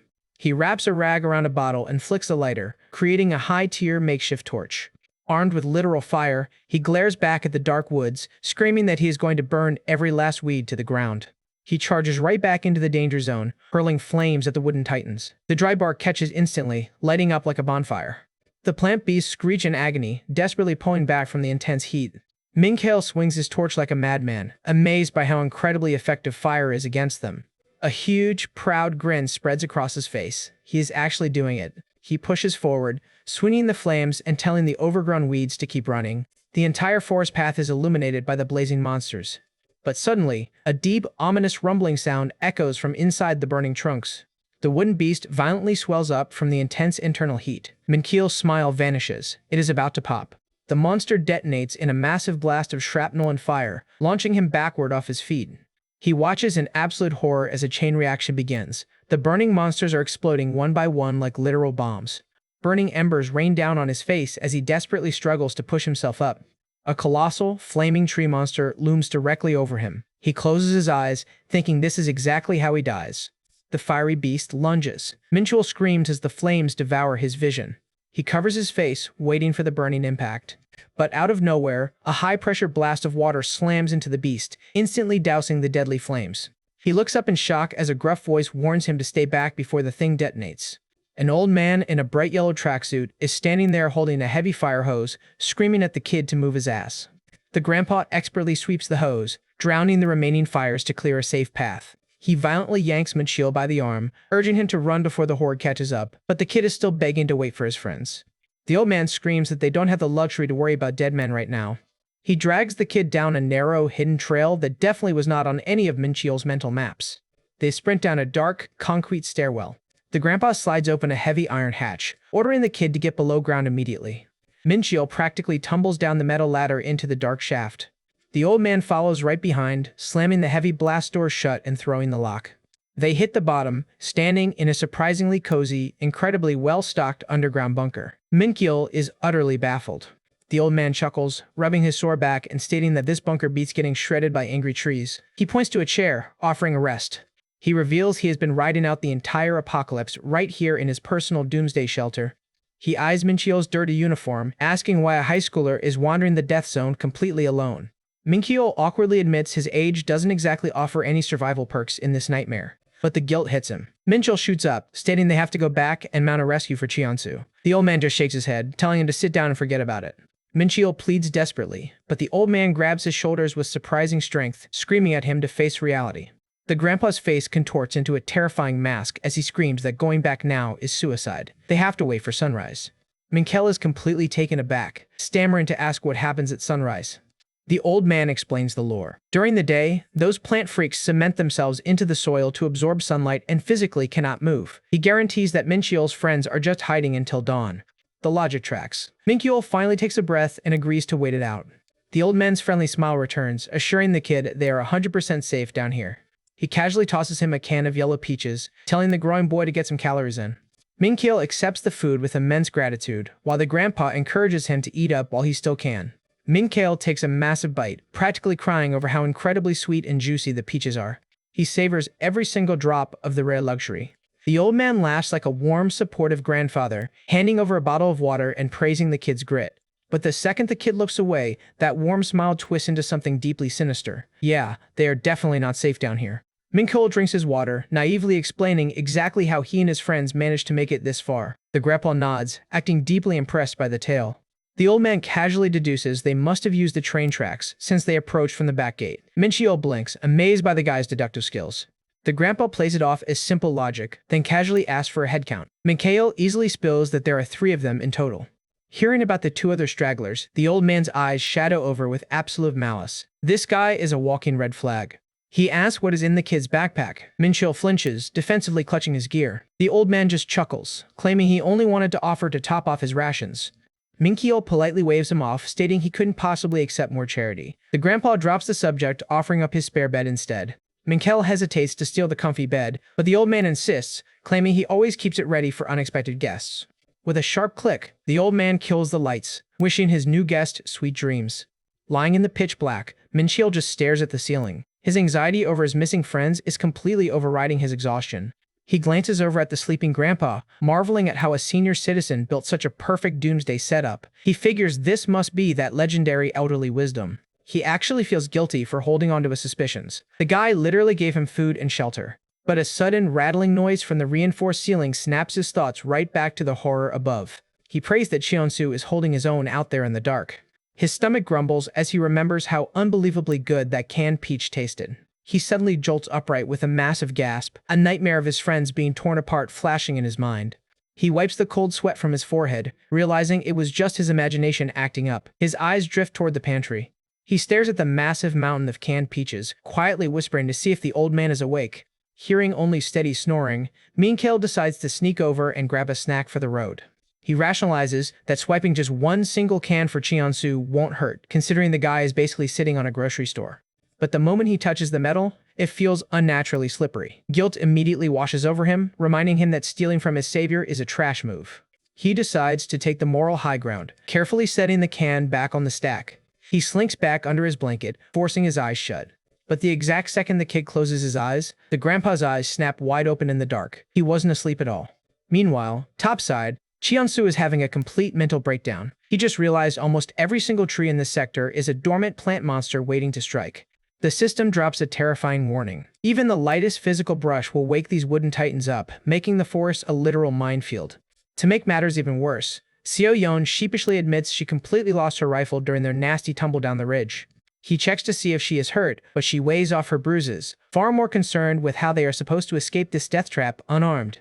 They end up running in paranoid circles, completely disoriented in the pitch-black maze. Cheonsu desperately wishes he had a proper logging axe, but knows wishing for loot is a waste of time. But then, his eyes catch movement. One tiny shadow is darting through the brush in a completely different pattern. He squints into the dark and his jaw drops. It is the little walking stuffed bear guide, scrambling up a massive trunk. The tiny guide waves its stubby arms, practically begging him to follow. He yells that they need to follow the toy, leaving Seo-yeon completely baffled by his sudden obsession with a stuffed animal. Without elaborating, he grabs her wrist and drags her straight into the danger zone. She is amazed by his utter lack of hesitation. Cheonsu always seems to find the hidden exit when things look completely hopeless. They slide into a small clearing just in time to watch a massive, high-tier supply chest drop directly from the canopy. The little guide bear hops down, proudly presenting the loot. The bear waddles off into the shadows, its job done. Cheonsu rubs his hands together, checking his digital balance and declaring he is ready to drop big money for this premium chest. He literally prays to the RNG gods for a jackpot, leaving Seo-yeon to wonder if the stress finally broke his mind. He stares at the holographic window. 72 gems. That is an insane, borderline scam price that completely empties his current wallet. He immediately starts screaming at his chat, accusing the system of predatory pricing. The system coldly replies that premium weapons require premium currency. Furious, he starts violently kicking and punching the indestructible metal chest like a toddler throwing a tantrum. Seo-yeon is officially terrified for his mental state.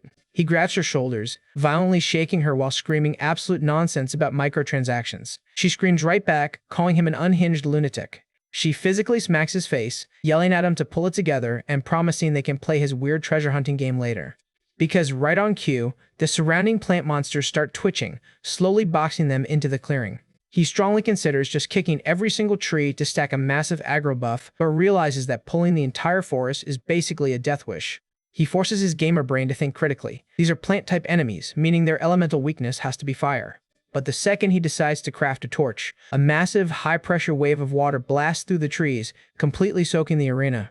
They watch in utter shock as the heavy blast of water forces the enraged trees to instantly back off. Cutting through the dark, an old man in a bright yellow jacket waves them over, shouting for them to hurry. It screams suspicious NPC, but with a wall of angry trees behind them, they sprint toward the guy anyway. Cheonsu grits his teeth, praying this random grandpa is not another psychopathic bandit. The guy yells for them to stick close, promising a fully secure bunker is just steps away. Meanwhile, back in the supposedly safe bunker, Minkael is completely losing his battle against the heavy drowsiness. He finally realizes something is horribly wrong. His limbs feel like solid lead, and he physically cannot force his body to sit up. He forces his eyes open to find the old man sitting right beside his bed, wearing a deeply unsettling smile. The grandpa casually notes that sunrise is still hours away. Minkael weakly stammers that his body is completely failing him. The grandpa's eyes widen to a terrifying, inhuman size. He whispers that extreme fatigue is totally normal and urges the kid to just let go. His shadowed face looms directly over the paralyzed student, dropping a chilling promise to watch over his final moments. A wave of pure, unfiltered panic crashes into Minkael as the horrific reality finally clicks. The old man seems almost impressed by the kid's resistance, but warmly promises that all his suffering will end by dawn. Minkael shivers under the towering shadow, weakly asking what exactly he intends to end. The grandpa claims he simply wants to cure the boy's exhaustion, ignoring Minkael's desperate demands to know what he was dosed with. The psycho plays the victim, claiming he only saved the kid's life. Minkael counters that a real savior wouldn't drug their guest into a paralytic state. The old man just smirks, lifting a finger to point directly at the stack of canned peaches on the counter. He gleefully reveals that the exterior of every single can is coated in a sticky, transparent chemical. Minkael instantly remembers that slick feeling on his fingers. The old man drops the hammer. It is a highly concentrated contact poison. Minkael's stomach drops into the abyss. He was fatally poisoned the exact second he tried to sneak a snack. The old man proudly explains that he personally harvested the toxin straight from the mutated forest above. He acts like he's doing a favor, explaining that the dermal toxin acts as an inescapable full-body sedative. Minkyul's final bit of strength gives out, and he collapses helplessly onto the cold floor. Sad trombone. The old man easily hoists the paralyzed student off the ground like a rag doll, completely ignoring the kid's weak, pathetic pleas. He practically tosses the boy back onto the mattress, violently tucking him in like some twisted, loving grandfather. He flashes one final, sickening smile, wishing him a permanent good night. Minkyul can only curse him with his eyes. Tears leak from the corners of his eyes, his heart breaking over the fact that he cannot warn his friends about the snake waiting for them. The poison finally takes full control. The world goes black. Meanwhile, right outside the bunker, Cheonsu is busy dragging the heavy hatch open, completely oblivious to the horror show waiting below. The old man plays his part perfectly, standing by the rim and urging them to hurry down to safety. When Cheonsu politely offers to let the host climb down first, the grandpa suddenly unleashes terrifying physical strength, violently shoving the streamer straight down the shaft. Cheonsu barely catches his footing, tumbling down the metal rungs. The heavy blast door slams shut above them with a brutal, deafening clang, sealing the trap. The old man leisurely climbs down after them, letting out an exhausted sigh and putting on an Oscar-worthy performance of a stressed savior. Cheonsu dusts himself off and looks around, genuinely impressed by the sheer scale of the massive underground library. The host warmly introduces himself as Yu Kisung. Seo Yeon buys the act completely, smiling and bowing in thanks. Cheonsu steps up, extending a firm hand and dropping his real name. The old man layers on the charm, expressing how deeply relieved he is to have pulled them away from those nasty trees. Seo Yeon marvels at the endless bookshelves, asking if he manages this massive bunker all by himself. He nods, assuring them they are 100% safe and should just focus on unwinding. Cheonsu immediately flops into a chair like a sack of bricks. Seo Yeon nudges him to pass her a water bottle. The host eagerly opens a cabinet, offering up some fresh supplies. Seo Yeon politely waves him off, not wanting to drain his rations. But Cheonsu's paranoid gamer instincts are already buzzing. He firmly pushes the offer away, stating that polite guests do not steal their host's luxury snacks. The old man just shrugs, cheerfully reminding them his pantry is fully stocked if they get hungry later. The second the guy turns his back, Seo Yeon leans in, whispering that this whole setup feels completely wrong. Cheonsu nods. He has zero proof, but his gut is screaming that this is a trap. Cheonsu casually probes for info, asking if they can safely bail at sunrise. The old man confirms it, dropping the lore about the plants freezing in the daylight, and points them to a spare bed. Completely drained, Seo Yeon calls dibs on the mattress. Cheonsu waves her off, letting her crash instantly. Cheonsu leans against the metal shelf, mentally telling himself to play the tired survivor role so the host drops his guard. He lets out a massive sigh, fully expecting this to devolve into a boss fight by morning. He pretends to drift off, keeping his breathing steady, but a tiny rustle in the dark instantly puts him on edge. His stream chat explodes into absolute panic, screaming for him to open his eyes because the host is creeping up right behind him. The grandpa is looming directly over him, clutching a thick blanket like a horror movie villain preparing a smothering. Cheonsu's eyes snap open, glowing with that intense gamer energy, and he flat out demands to know what the old freak is doing. The old man violently flinches, putting on a brilliant, startled act and claiming he was just trying to offer an extra blanket. Cheonsu glares holes into him, completely unconvinced. Ironically, his chat falls for the act, scolding Cheonsu for being mean to a nice grandpa.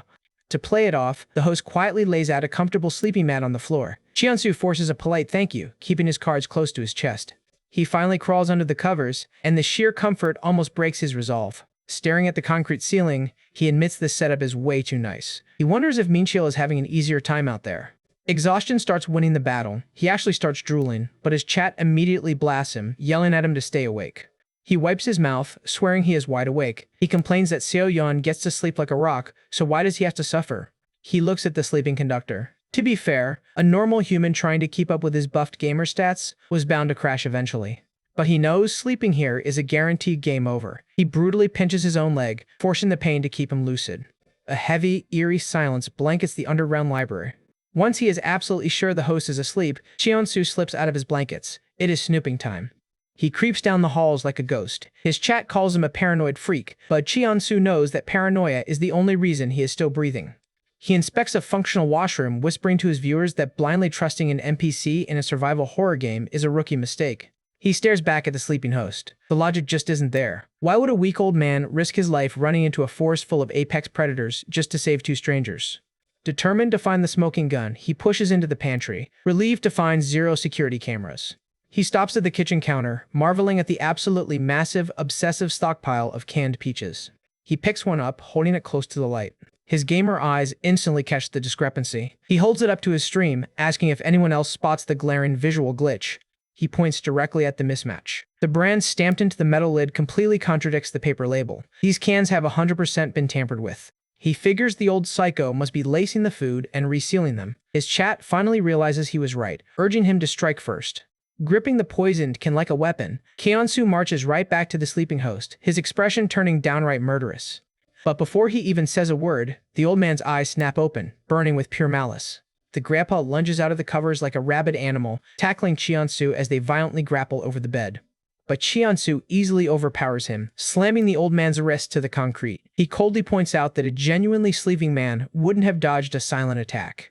The commotion finally wakes Seo-yeon. She rubs her eyes, totally confused as Kyeonsu screams her name. With the psycho firmly pinned, he orders her to tear the bedsheets so they can hogtie this traitor. As she secures the knots, she smugly claims she knew he was sketchy all along. Kyeonsu scoffs, reminding her she was literally drooling in her sleep 5 minutes ago. Cheonsu stretches his arms, glad the immediate boss fight was avoided. His chat suggests tying the freak directly to the heavy iron ladder, which is an absolute galaxy brain move. Bound to the metal rungs, the old man screams bloody murder about being mistreated. Cheonsu just tells him to shut his mouth and enjoy the view. He promises to untie him when they leave at dawn, wishing the old snake a terrible night as he heads back to his mat. The guy tries pleading with Seo-yeon, but she just sleepily waves him off and faceplants right back into her pillow. Realizing the victim card is completely useless, the old man drops the act, letting out a long, resentful sigh. He just glares at them in the dark, his face twisting into an absolutely demonic mask. With the local threat neutralized, Cheonsu finally lets the exhaustion take over, passing out instantly. But peace is an illusion. A sharp, obnoxious beeping starts hammering through the bunker. He bolts upright, his heart leaping into his throat as he scans for a bomb. Seo-yeon is shaking him, frantically asking what that terrifying alarm is. He looks down at his wrist. It is just his own digital watch alarm. He quickly kills the noise, feeling like an absolute idiot. The bound grandpa complains about getting zero sleep, while a glowing Seo-yeon stretches her arms, happily announcing she slept like an absolute rock. She looks up at the ceiling, thrilled that the heavy thumping of the angry trees has finally stopped with the sunrise. She walks over to wake up Min-keol, shaking his shoulder. But the kid is completely dead to the world. True panic sets in. Her voice trembles as she screams for Kyeonsu. Min-keol is out cold, his skin pale and clammy as the heavy toxins completely lock down his nervous system. She spins on the host, demanding to know what he did. The old snake just smirks, asking how a tied-up prisoner could possibly hurt anyone. Furious, she grabs his track jacket, screaming in his face. He just chuckles, suggesting the kid is just having a really deep, pleasant dream. She realizes this guy is pure evil. The grandpa just laughs harder, calling them ungrateful brats for blaming their savior for every little problem. She completely snaps, slamming her hand against his windpipe and squeezing. He just wheezes out a sinister laugh, asking if she really thinks she can force him to talk. Cheonsu walks over, pointing right at the canned peaches. The old man smirks, happily pointing out that the unconscious kid was the one handling the food last night. He brags that the dim bunker lighting made his trap totally invisible. His smile turns full-on predatory as he proudly confesses to coating every single can in a lethal dose of plant toxin. He sneers, calling them thieving rats and claiming the poison was just a little punishment for ungrateful guests. Seo-yeon steps in, her eyes glowing with pure murderous intent. She demands the antidote immediately, warning him that his life is officially on a timer. The psycho pretends to think about it, playfully suggesting he might remember if they untie him. Then he lets out a wicked chuckle. There is no antidote. Outraged by his sick games, Seo-yeon delivers a devastating, bone-shattering kick straight to his jaw. Blood drips from his mouth, but the freak just spits it out and laughs like an absolute maniac. He admits he didn't expect a pretty girl to hit like a freight train. Her knuckles turn white. She coldly states that since there is no cure, she has zero reason to play nice. She is going to beat the truth out of him while he is still tied to the ladder. Despite her terrifying threats, the old man just keeps that smug smile, whispering that she won't even get the chance to touch him again. Suddenly, a small spark ignites near his bound wrists. Seo-yeon flinches, completely caught off guard by the light. She leaps backward in sheer panic as bright orange flames instantly engulf the ladder. The old man mocks her rookie mistake of not checking him for weapons. Covered in raging fire, he reveals his master plan. He always keeps a hidden lighter in his gloves, purposely wearing highly flammable tracksuits just for this exact suicidal scenario.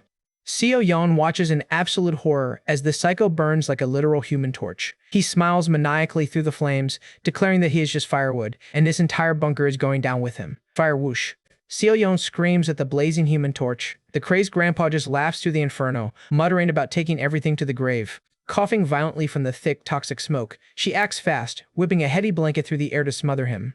But the chemical fire is way too intense. The blanket catches instantly, rendering it totally useless. She gasps, realizing they are completely out of time. With the flame spreading, her eyes dart through the smoke. She remembers the washroom down the hall and sprints for it. She bursts in and frantically grabs a green hose connected to the faucet. Water starts rushing as she chokes on the rising ash. She aims the hose and unleashes a heavy stream of water right at the burning psycho, desperate to kill the fire before it eats the bunker. The water puts out the flames, but it also weakens the burnt ropes. With one violent yank, the old man breaks free, laughing like an absolute demon. He scrambles up the metal ladder with inhuman speed, celebrating his great escape as he heads for the hatch. He slams the heavy metal cover shut, locking them in from the outside. He yells back mockingly, daring them to try and survive the smoke. The air inside turns completely toxic. Seo-yeon collapses to her knees, coughing uncontrollably as her lungs burn. Tears stream down her face. Her vision starts fading out and she weakly calls for Cheonsu through her desperate gasps.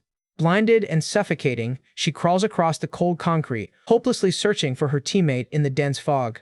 Suddenly, an eye snaps open through the haze. Cheonsu rises from the ground, looking like an absolute boss in a sturdy black gas mask. He quickly slides a spare mask over Seo-yeon's face, pulling her back from the brink. She weakly asks where he found it, but he tells her to focus on breathing first.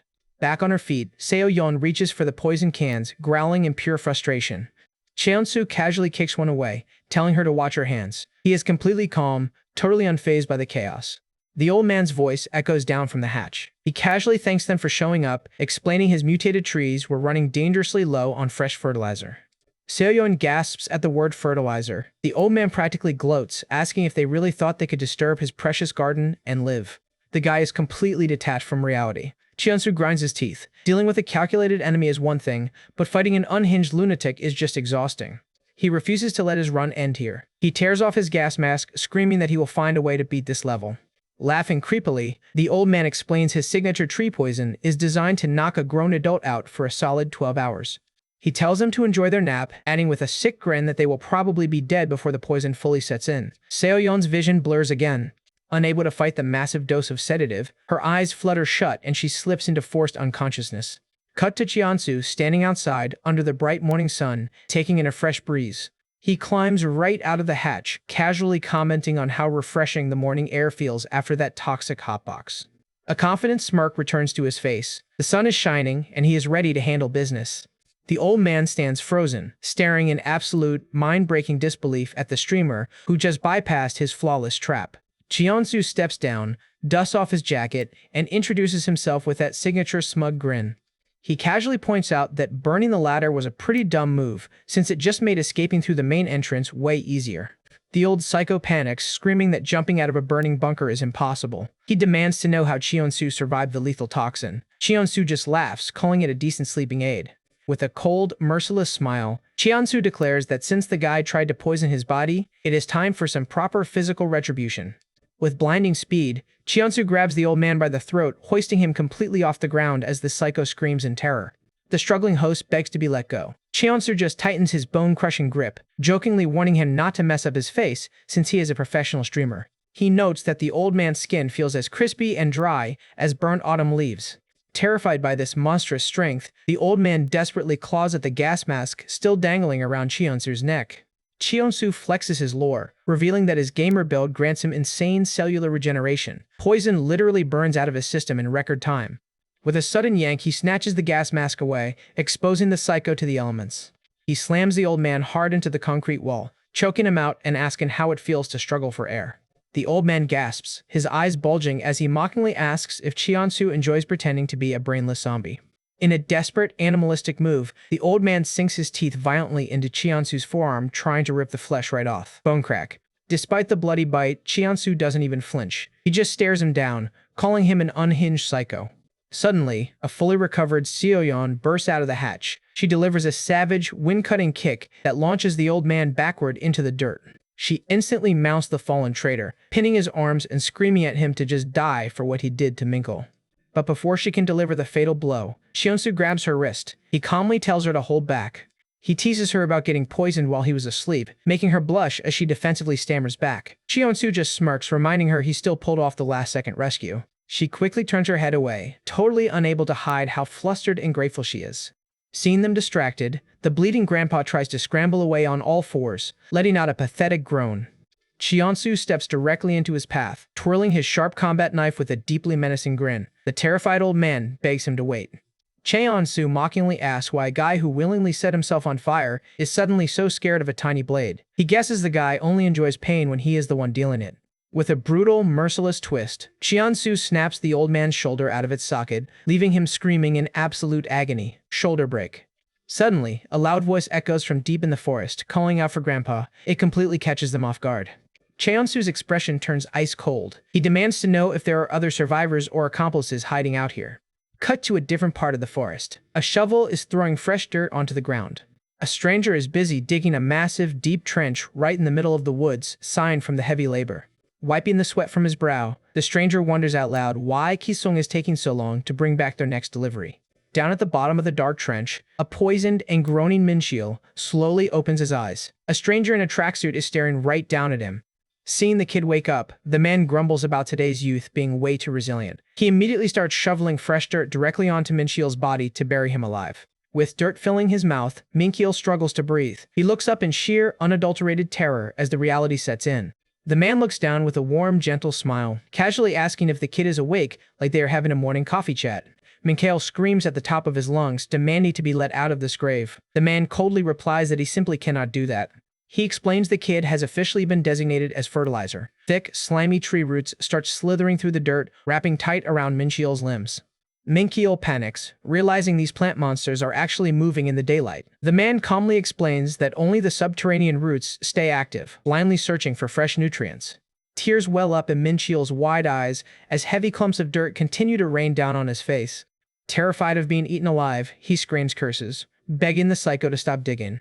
The man scolds him for the foul language. He calmly states this is exactly why he prefers plants over humans. Plants never complain.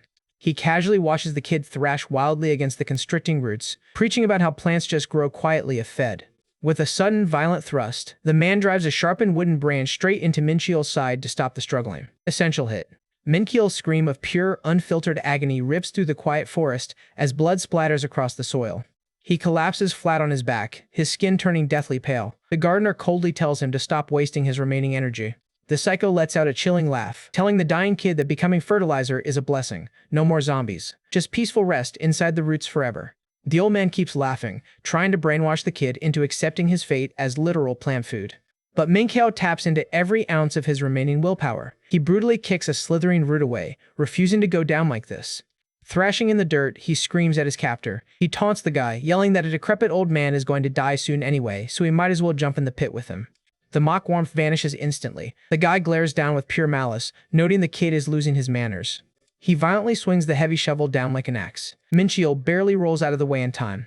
The heavy metal edge clips his side with a brutal crunch. Minchiel screams as fresh agony flares through his body. But instead of giving up, Minchiel grabs the sharp blade with his bare, bleeding hands. The gardener is completely stunned. With blood dripping from his palms, the kid grinds his teeth and vows to drag this psycho down to hell with him. With a massive, desperate pull, Minchiel yanks the shovel, throwing the off-balance man headfirst into the deep dirt trench. Minchiel instantly mounts him, pinning the guy to the dirt. He throws the twisted logic right back, asking how it feels to be the fertilizer. The man glares up in absolute fury, cursing the kid. Minchiel just states the obvious. The tables have officially turned. He wraps his bloody hands around the psycho's throat, squeezing hard and demanding to know where his friends are. Even while being choked, the guy lets out a sinister laugh, bragging that his grandson has probably already slaughtered them. Minchiel freezes in absolute shock at the mention of a grandson. Using the brief hesitation, the man's hand slides across the dirt, grabbing a heavy, jagged rock. He brutally smashes the stone straight into Minchiel's face. The kid screams, tumbling backward as blood pours down his cheek. Essential hit. The psycho uses the opening to scramble out of the trench, snatching up his shovel and bolting. He runs desperately through the thick brush, coughing and gasping for air. But his escape ends abruptly. A strong hand reaches out of nowhere, clamping down hard on the shovel handle. The psycho gasps in sheer terror as he looks up to find Cheonsu blocking his path like the Grim Reaper. Without a single word, Cheonsu delivers a brutal grip, crushing the man's shoulder and sending him screaming to his knees, bone crack. Dropping to the dirt, the trembling man begs for his life, claiming they will never find Minchiel without his help. He tries to use the kid as leverage. Cheonsu just stares him down with dead, emotionless eyes, raising his weapon for the final strike. The guy screams that the forest paths are too complex, desperately pleading to be their guide. Cheonsu leans in close, his voice dangerously quiet as he orders him to spill the exact coordinates. Terrified by that cold glare, the man stammers out the location, revealing a hidden bunker in the broadleaf zone. When pressed for the direction, he points frantically, screaming that it is just northwest of the main entrance. He tries a final, pathetic appeal to Cheonsu's humanity, lecturing him about taking human life. Cheonsu completely ignores the rambling. He slowly lifts the heavy metal shovel over his head. With a chillingly calm voice, Cheonsu states he is not as naive as he looks. He is fully prepared to do whatever it takes to survive. The guy screams for mercy, swearing loyalty. But Cheonsu just smirks, dropping the reality check. He already memorized the entire regional map. A guide is totally useless to him. With a powerful, brutal swing, he drives the shovel straight down, ending the traitor for good. He wipes the blood from his cheek and turns right back to his floating stream chat. Standing in front of that locked premium chest, he reminds them the price is 72 gems. The chat ruthlessly trolls him, asking if he's begging for cash. He lets out a massive sigh, practically facepalming. The viewers tell him repeating, the number won't magically spawn the gems. He tries the curiosity angle, hyping up the mystery loot, but the chat immediately shuts him down, telling him to go rescue his friend instead. Completely broke and defeated, he hangs his head while his chat laughs at him, literally crying over a loot box. But instead of walking away, Cheonsu suddenly bends down, gripping the solid metal handles of the chest. With a deafening roar, he tries to deadlift the massive steel container. The chat goes wild, calling him an absolute idiot for trying to carry it out.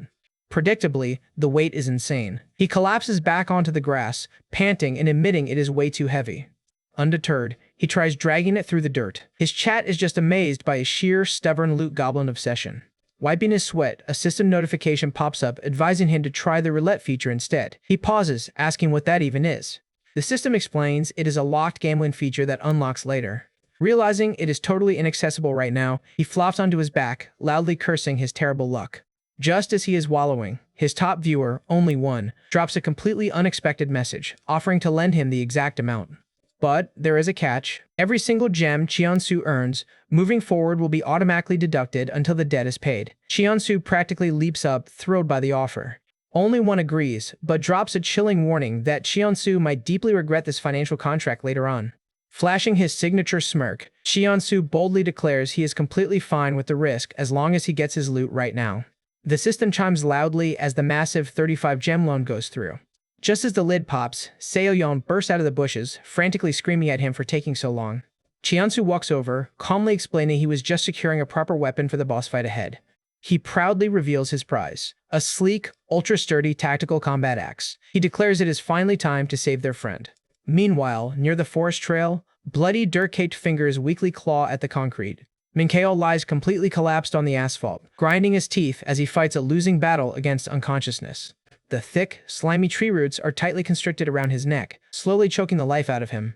Hearing his faint groans, Cheonsu and Seoyeon sprint out of the woods, their hearts stopping at the sight. Cheonsu screams his name, horrified by how pale and blood-soaked his loyal junior is. He slides across the pavement, desperately checking the kid's fading pulse. Seoyeon panics, screaming that the massive blood loss is putting him into hypovolemic shock. She begs the kid to stay awake. Cheonsu shakes him. He remembers a local medical clinic nearby, but they desperately need something to transport his dead weight. Seoyeon points out an old wooden garden shed hidden in the trees, praying they have some tools inside. Cheonsu rushes over, raising his brand new tactical axe to smash the heavy padlock. With one powerful swing, the tactical axe completely shatters the metal lock to pieces.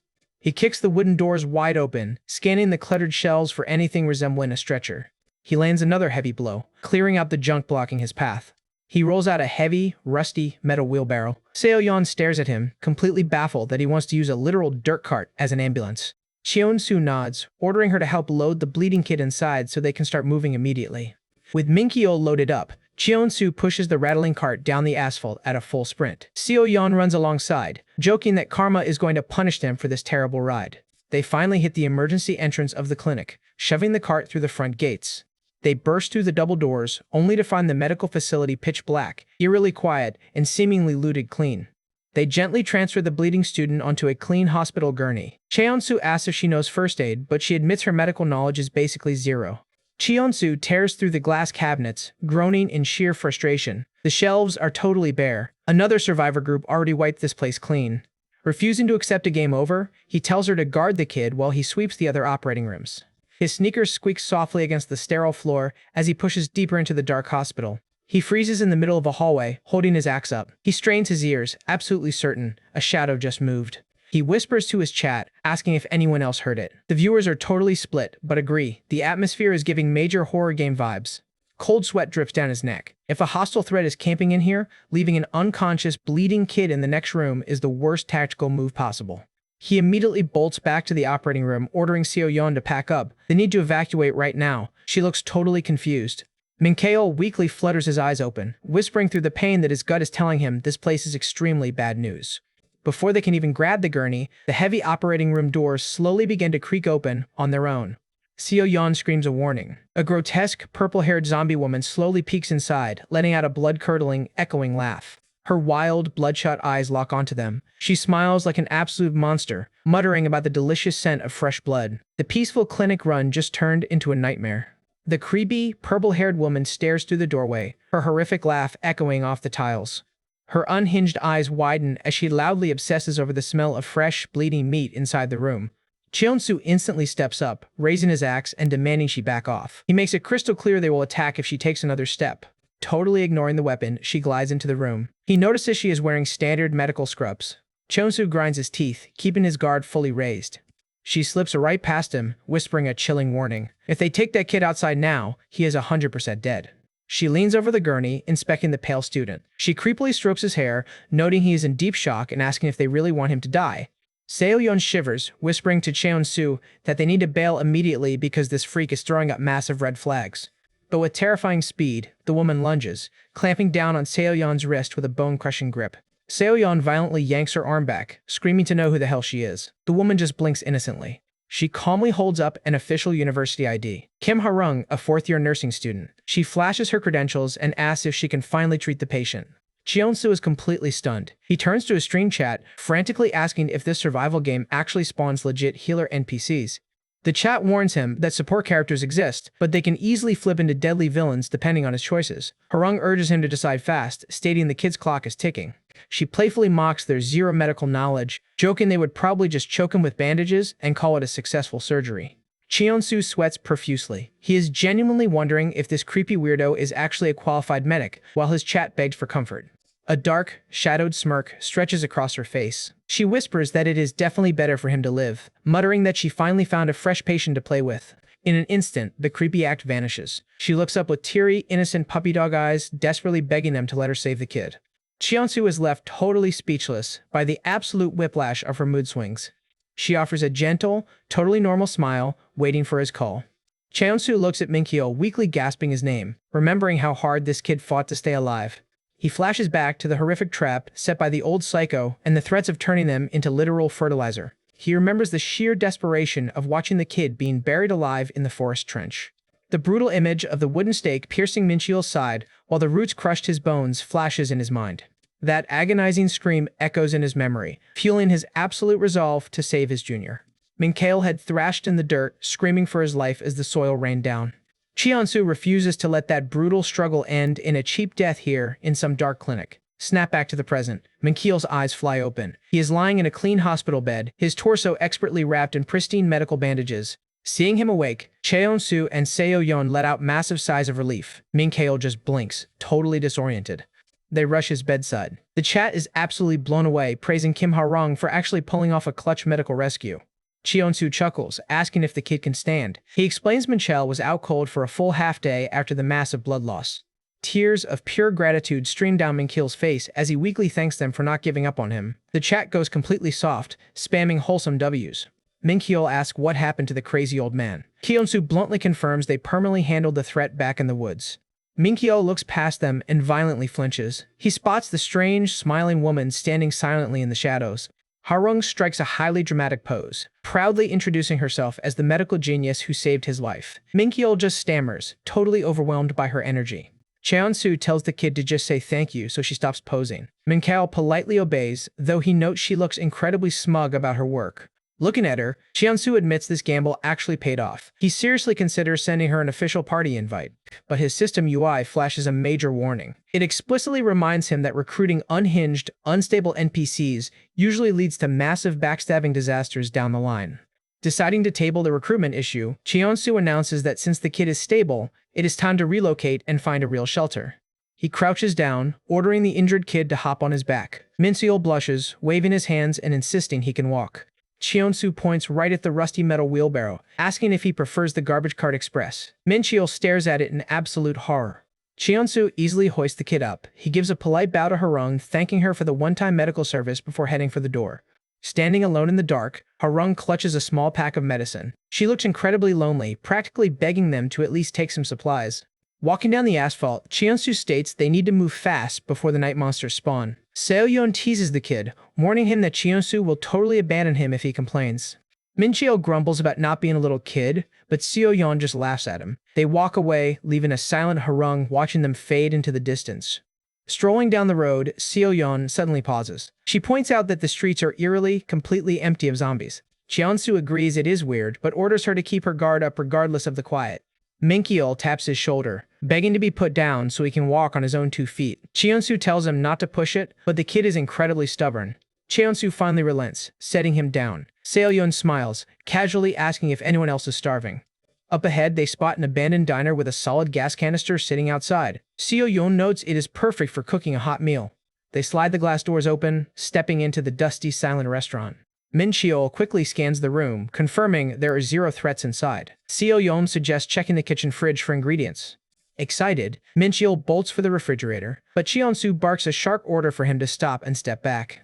Cheonsu points out the obvious. The power has been dead for days. Mincheol freezes, suddenly realizing what a sealed, warm fridge actually smells like. The kid violently recoils, thanking his guide for saving him from a literal biological hazard of rotten meat. Meanwhile, Seo-yeon loots the dry counters, triumphantly scoring some seasoning and 2 intact packets of instant ramen. Knowing 2 packets won't feed 3 people, Cheonsu tells them he is running to a nearby convenience store to scavenge more rations. As he walks, his chat is mercilessly teasing him, begging him to open the rotten fridge for the content. He flatly refuses to interact with biohazards.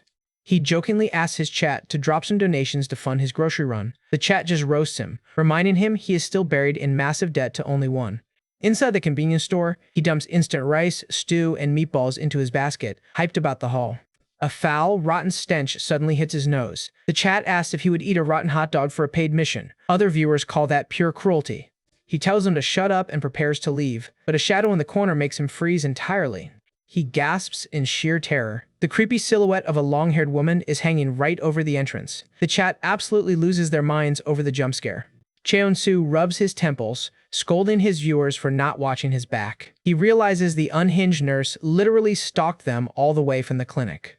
He confronts her directly, asking if she seriously trailed them through the city. Harung just tilts her head, looking completely spacey and innocent. Letting out a massive sigh, Cheonsu pushes the glass door open and tells the weirdo to just come inside. He demands her motive, reminding her they already settled their medical bill. She stammers, looking down at her shoes. She tearfully pleads her case, arguing that Mincheol desperately needs professional follow-ups to prevent infection. She practically begs to join their party as a dedicated medic. Cheonsu grinds his teeth, analyzing her face for any hint of a hidden backstabbing agenda. He calls out her logic. If she only cared about the patient, she would have asked Minskool, not stalked the party leader. He accuses her of just wanting to leech off a strong combat group. She stammers in pure embarrassment. Cheonsu notes this nervous, vulnerable reaction feels incredibly genuine.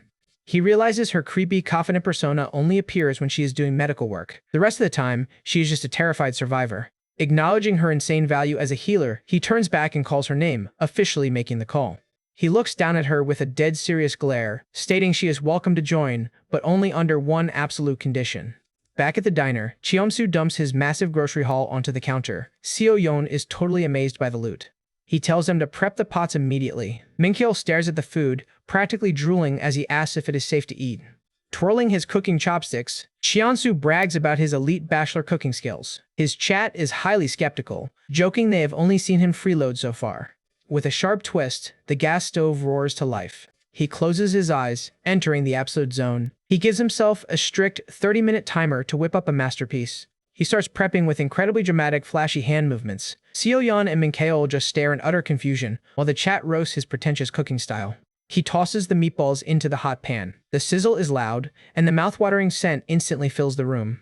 He smoothly sprinkles the ramen seasoning directly into the boiling pot, totally ignoring his chat making fun of his Salt Bae fingers.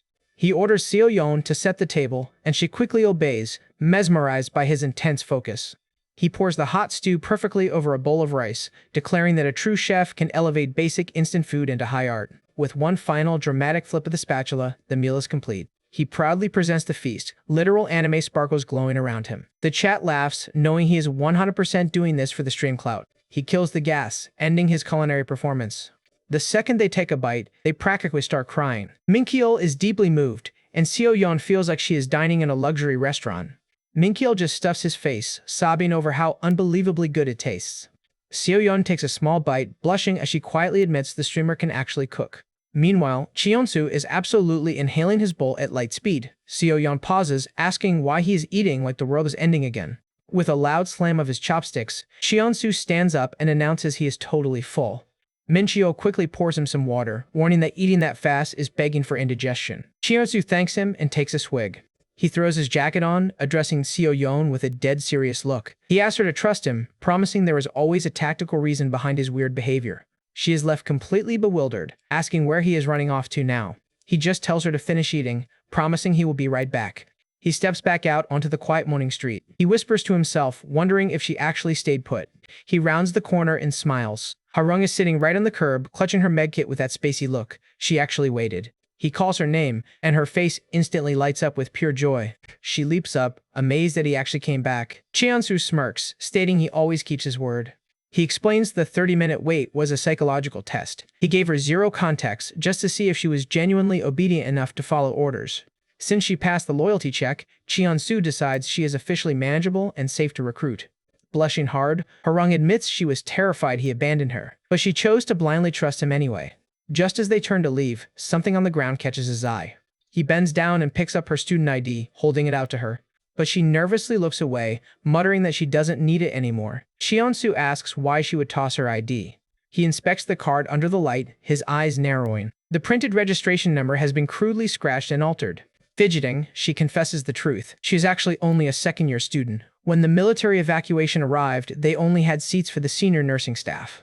Desperate to escape, she forged her ID to look like a senior, but still ended up getting left behind in the chaos. She sighs, calling the forged card totally useless now. Cheonsu just listens in silence, processing the grim reality of her survival. With a surprisingly gentle move, he presses the card firmly into her hand. He tells her to keep it, reassuring her that she is part of his crew now, no more getting left behind. Tears of absolute relief pool in Harung's eyes as she stares up at her new party leader.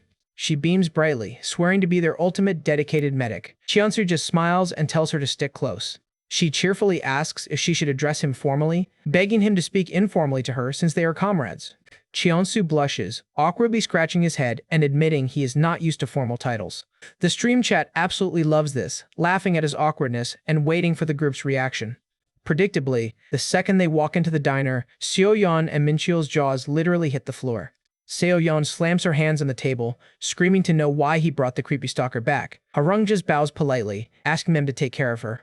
Seo-yeon grinds her teeth, demanding a very good explanation for this wildly erratic party invite.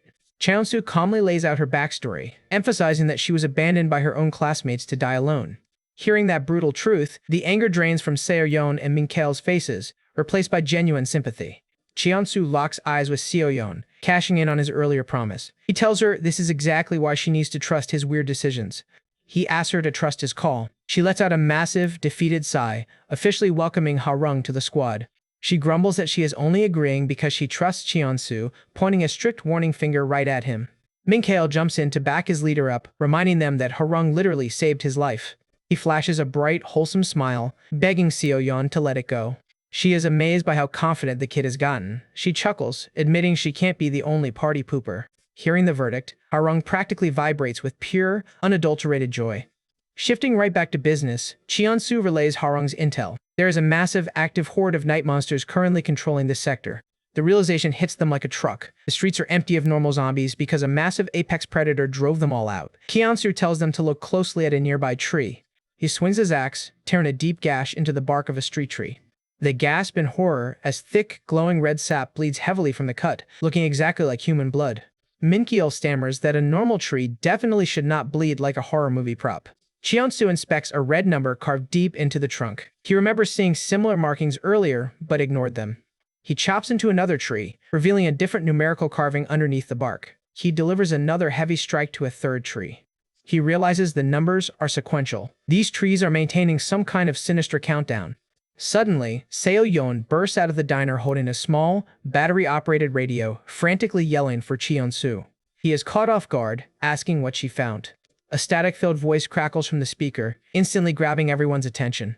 It is an official emergency broadcast directed at any remaining survivors. The announcer orders everyone to head straight to the secure refugee camp run by the 7th Division. The voice claims that official military guides are stationed at major landmarks like bus terminals to escort survivors to safety. Cheon-soo's face turns dead serious. He asks exactly where she found a working radio. She explains it was just sitting on a shelf inside, and she flicked it on while he was out scavenging. He feels a major chill. Why is one obscure military division running a perfectly coordinated nationwide rescue op? The chat agrees, calling this setup incredibly sketchy. With a clear objective finally presented, Seo-yeon looks at him, asking for the official game plan. Cheon-soo stands up, asking if everyone is done eating. He already locked in their next waypoint. With absolute determination, he declares they are heading straight into the local bus terminal. He glances at the sky, noting that thick, heavy storm clouds are rapidly rolling in. They step out under the gloomy overcast. Seo-yeon mutters that a massive downpour is imminent. Sensing her glare, Cheon-soo jokingly tells her to stop looking at him like he is leading them to their deaths. She sighs, pointing out that a terminal is a guaranteed monster hotspot. Cheon-soo lays out the strategy. They will hold position just outside the perimeter. Since other survivors will be driving there, they can easily hijack a functional car. Harung is totally scandalized. She dramatically screams about her sacred nursing oath, asking if they really plan to rob innocent survivors. Cheon-soo slowly turns his head, giving her a cold, judging stare as he asks if she is seriously playing the morality card. He vividly remembers the pure, unhinged psycho-energy she radiated back at the clinic. She is definitely no saint. Sweating bullets under his gaze, she frantically begs him to believe her innocence. He rolls his eyes, telling her to relax. Min-cheol jumps in to diffuse the tension, cheerfully suggesting they might just find an abandoned car on the street anyway. Cheon-soo shifts gears, reminding Harung that they are currently navigating entirely by her mental map. He asks if they are close. She points down a narrow lane, proudly announcing they are just one corner away. She skips ahead, cheerfully telling them it's just a little further. Cheon-soo keeps his hand on his weapon. But the second they turn the corner, Cheon-soo's jaw drops in sheer terror. He lets out a frustrated scream, leaving their survival on a massive, brutal cliffhanger. Turning the corner, Cheon-soo's heart plummets. He looks around frantically, screaming to know where the supposed safe path is. Seeing him freeze, Harung aggressively yanks his sleeve, pulling him down a side alley. He follows, throwing hyper-paranoid glances over his shoulder. Min-cheol panics, worrying they took a wrong turn. Cheon-soo just grunts, ordering everyone to stick tight and keep moving. Up ahead, a group of tough, buff-looking thugs are lingering near the alley walls. His chat immediately notes how incredibly sketchy this neighborhood is. Cheon-soo halts the group instantly. Seo-yeon peers past him, asking who exactly is blocking their route. He whispers that he doesn't know, but in this lawless world, avoiding human confrontation is always the safest play. They quietly back up into the shadows, trusting his logic. A heavy roll of thunder shakes the alley. The storm is officially here. Harung suddenly stops and points at a rusty manhole cover, cheerfully announcing they reached her safe house. She proudly presents the sewer grate as her official residence. Seo-yeon and Min-cheol are utterly speechless. Seo-yeon asks if she seriously lives in the damp sewers, while Min-cheol groans about going underground again. Harung pulls out a heavy iron manhole key, bragging that she scavenged it from a local construction site. She jams it in and slides the massive cover open with a loud scrape. Cheon-soo is genuinely impressed by the prep work. The dark shaft leads straight into the city's underbelly. But just as they start climbing down, a ground-shaking thud echoes from the streets, making Seo-yeon flinch. The heavy stomps grow rapidly louder, casting a massive shadow over the rooftops. Cheon-soo screams for everyone to dive into the hole immediately. As Harung scrambles down, he yells at her to pull the cover shut so they don't leave a trail.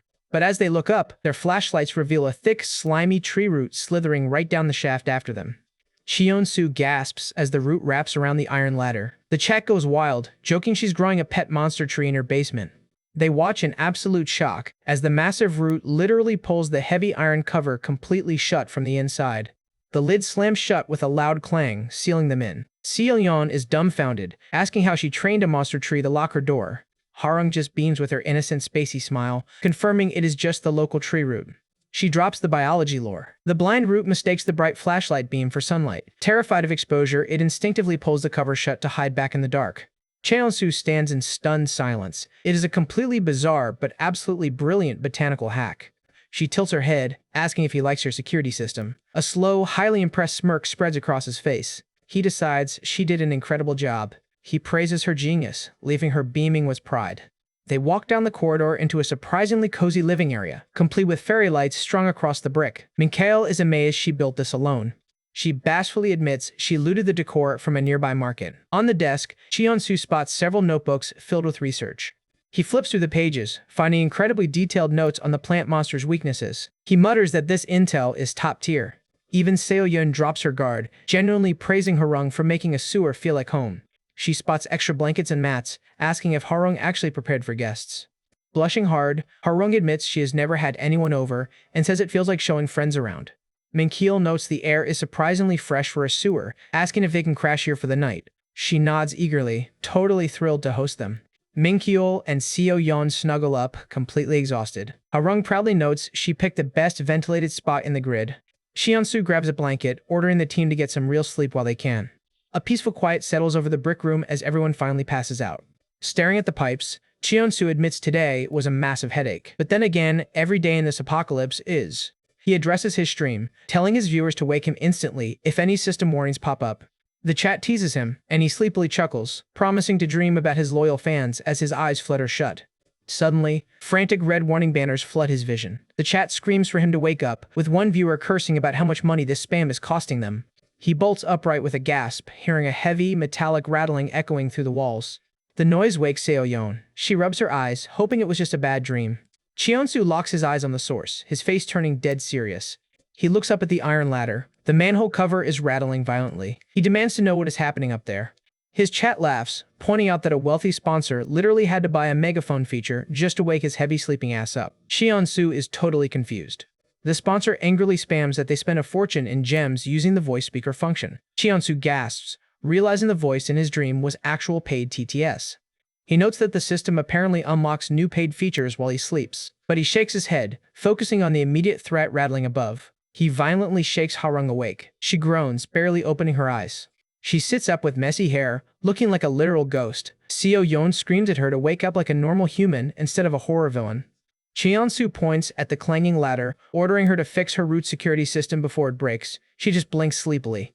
She calmly explains the root is just reacting to rainwater dripping down. The blind plant instinctively thrashes toward moisture to absorb it. Cheonsu tenses, asking if it is raining. She tells him to relax, claiming the tree needs a massive flood of water to actually become active. Accepting her logic, he tells her to go back to sleep. She happily flops back down. But just as they settle in, heavy water droplets start rapidly pouring through the brick ceiling. Large puddles form instantly around their sleeping mats. Before anyone can react, a massive roaring torrent of water violently bursts through the pipes, completely flooding the room. Soaked to the bone, Cheonsu screams at Harung, demanding to know what is happening. He splashes through the rising pool, checking his watch. The water hit his ankles in minutes. This is a massive flash flood.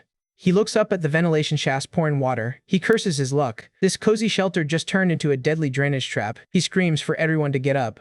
Panic erupts. Seo-yeon and Mincheol scramble out of their wet blankets, coughing as the water rises.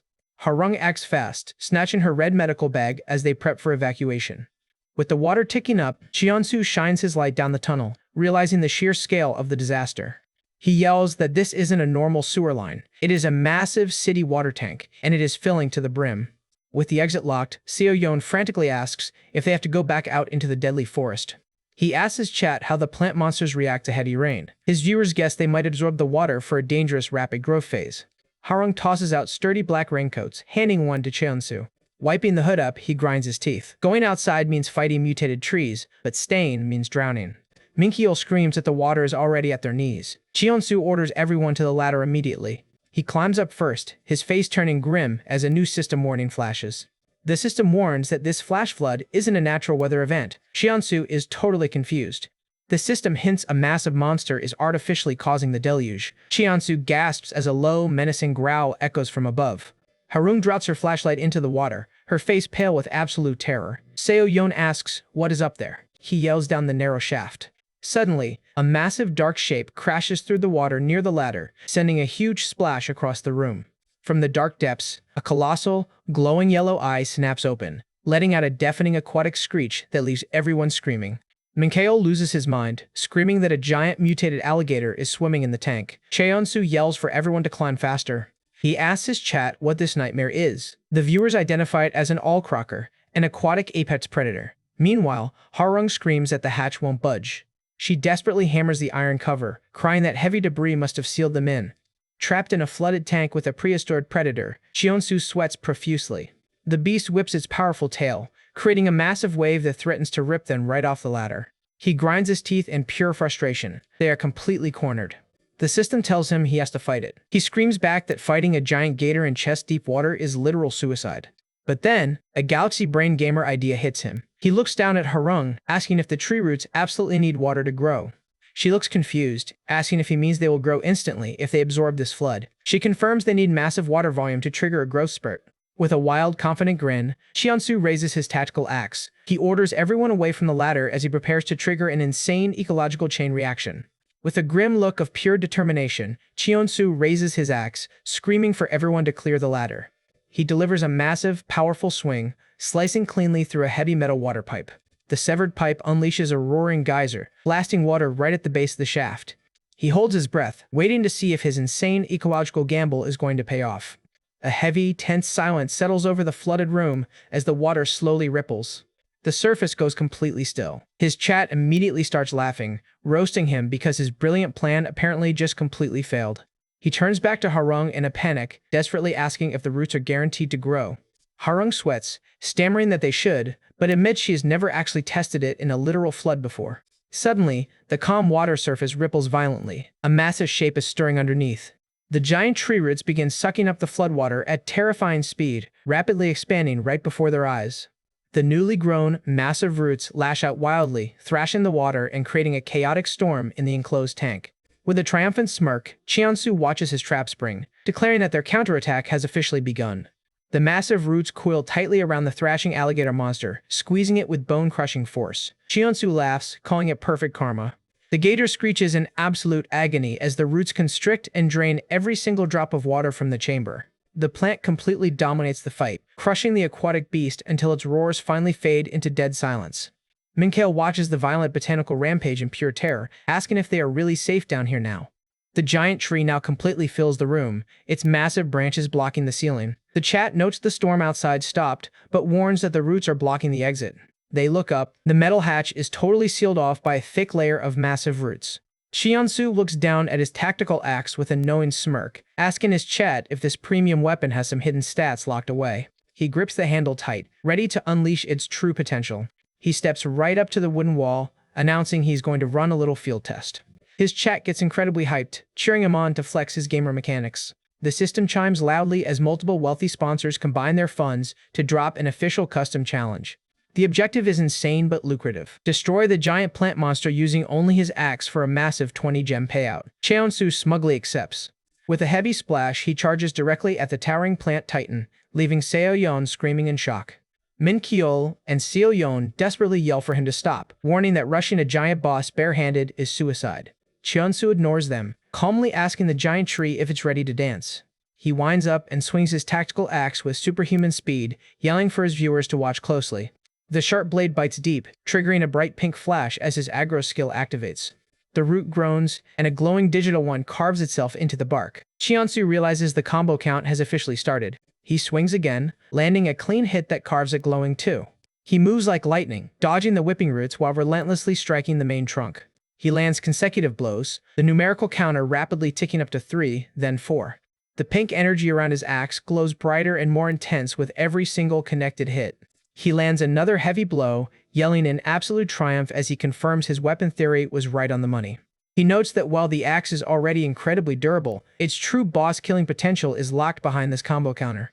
Seo-yeon holds her breath, watching the glowing counter hit 5. Minkyeol's jaw is on the floor, totally mesmerized as Cheonsu lands the 6th hit.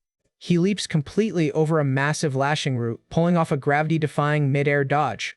He lands a clean slash on his descent, carving a bright 7 into the bark. His chat screams a warning about a root on his left. He instantly spins, slicing it into kindling. He lands a crushing blow, the countdown ticking up to 8. He delivers a devastating 9th strike. The pink energy flashes with blinding intensity. The tactical blade begins humming violently, completely engulfed in crackling pink neon plasma. With a final, thunderous roar, he unleashes the 10th strike, bringing the axe down with a deafening blast of raw energy. Explosion. Seo-yeon is left completely speechless, watching in pure awe as the shockwave rattles the concrete pipes. Cheon-soo smiles triumphantly, his axe smoking. He brags that he knew those numbers were a secret countdown mechanic. He explains the combo system. As long as his consecutive strikes connect, the counter builds up to an explosive, monster-shattering 10th hit.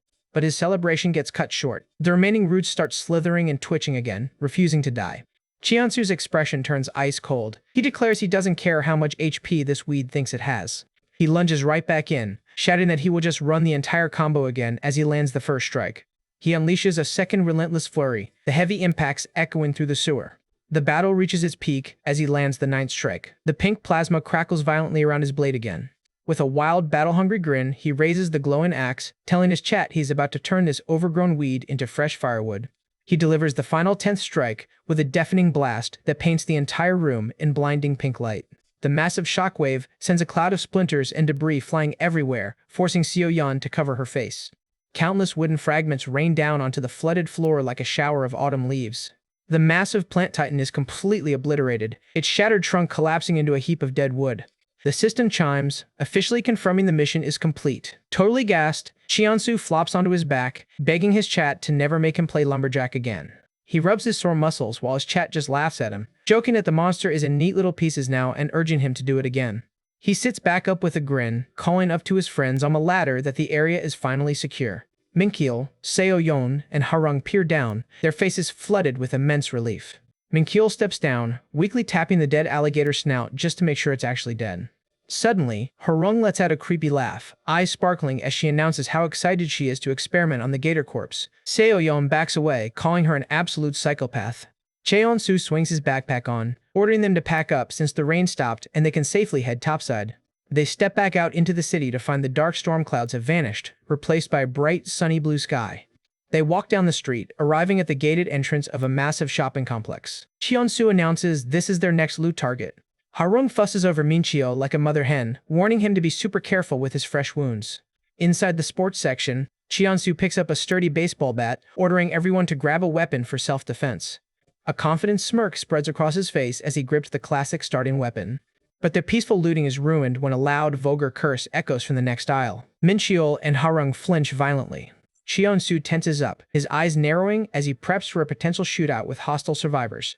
Peeking through the glass, they spot a thug holding a rusty metal pipe, grumbling as he searches the clothing racks. He meets up with another thug. The two start nervously arguing about their target escaping, terrified that their boss is going to execute them for failing.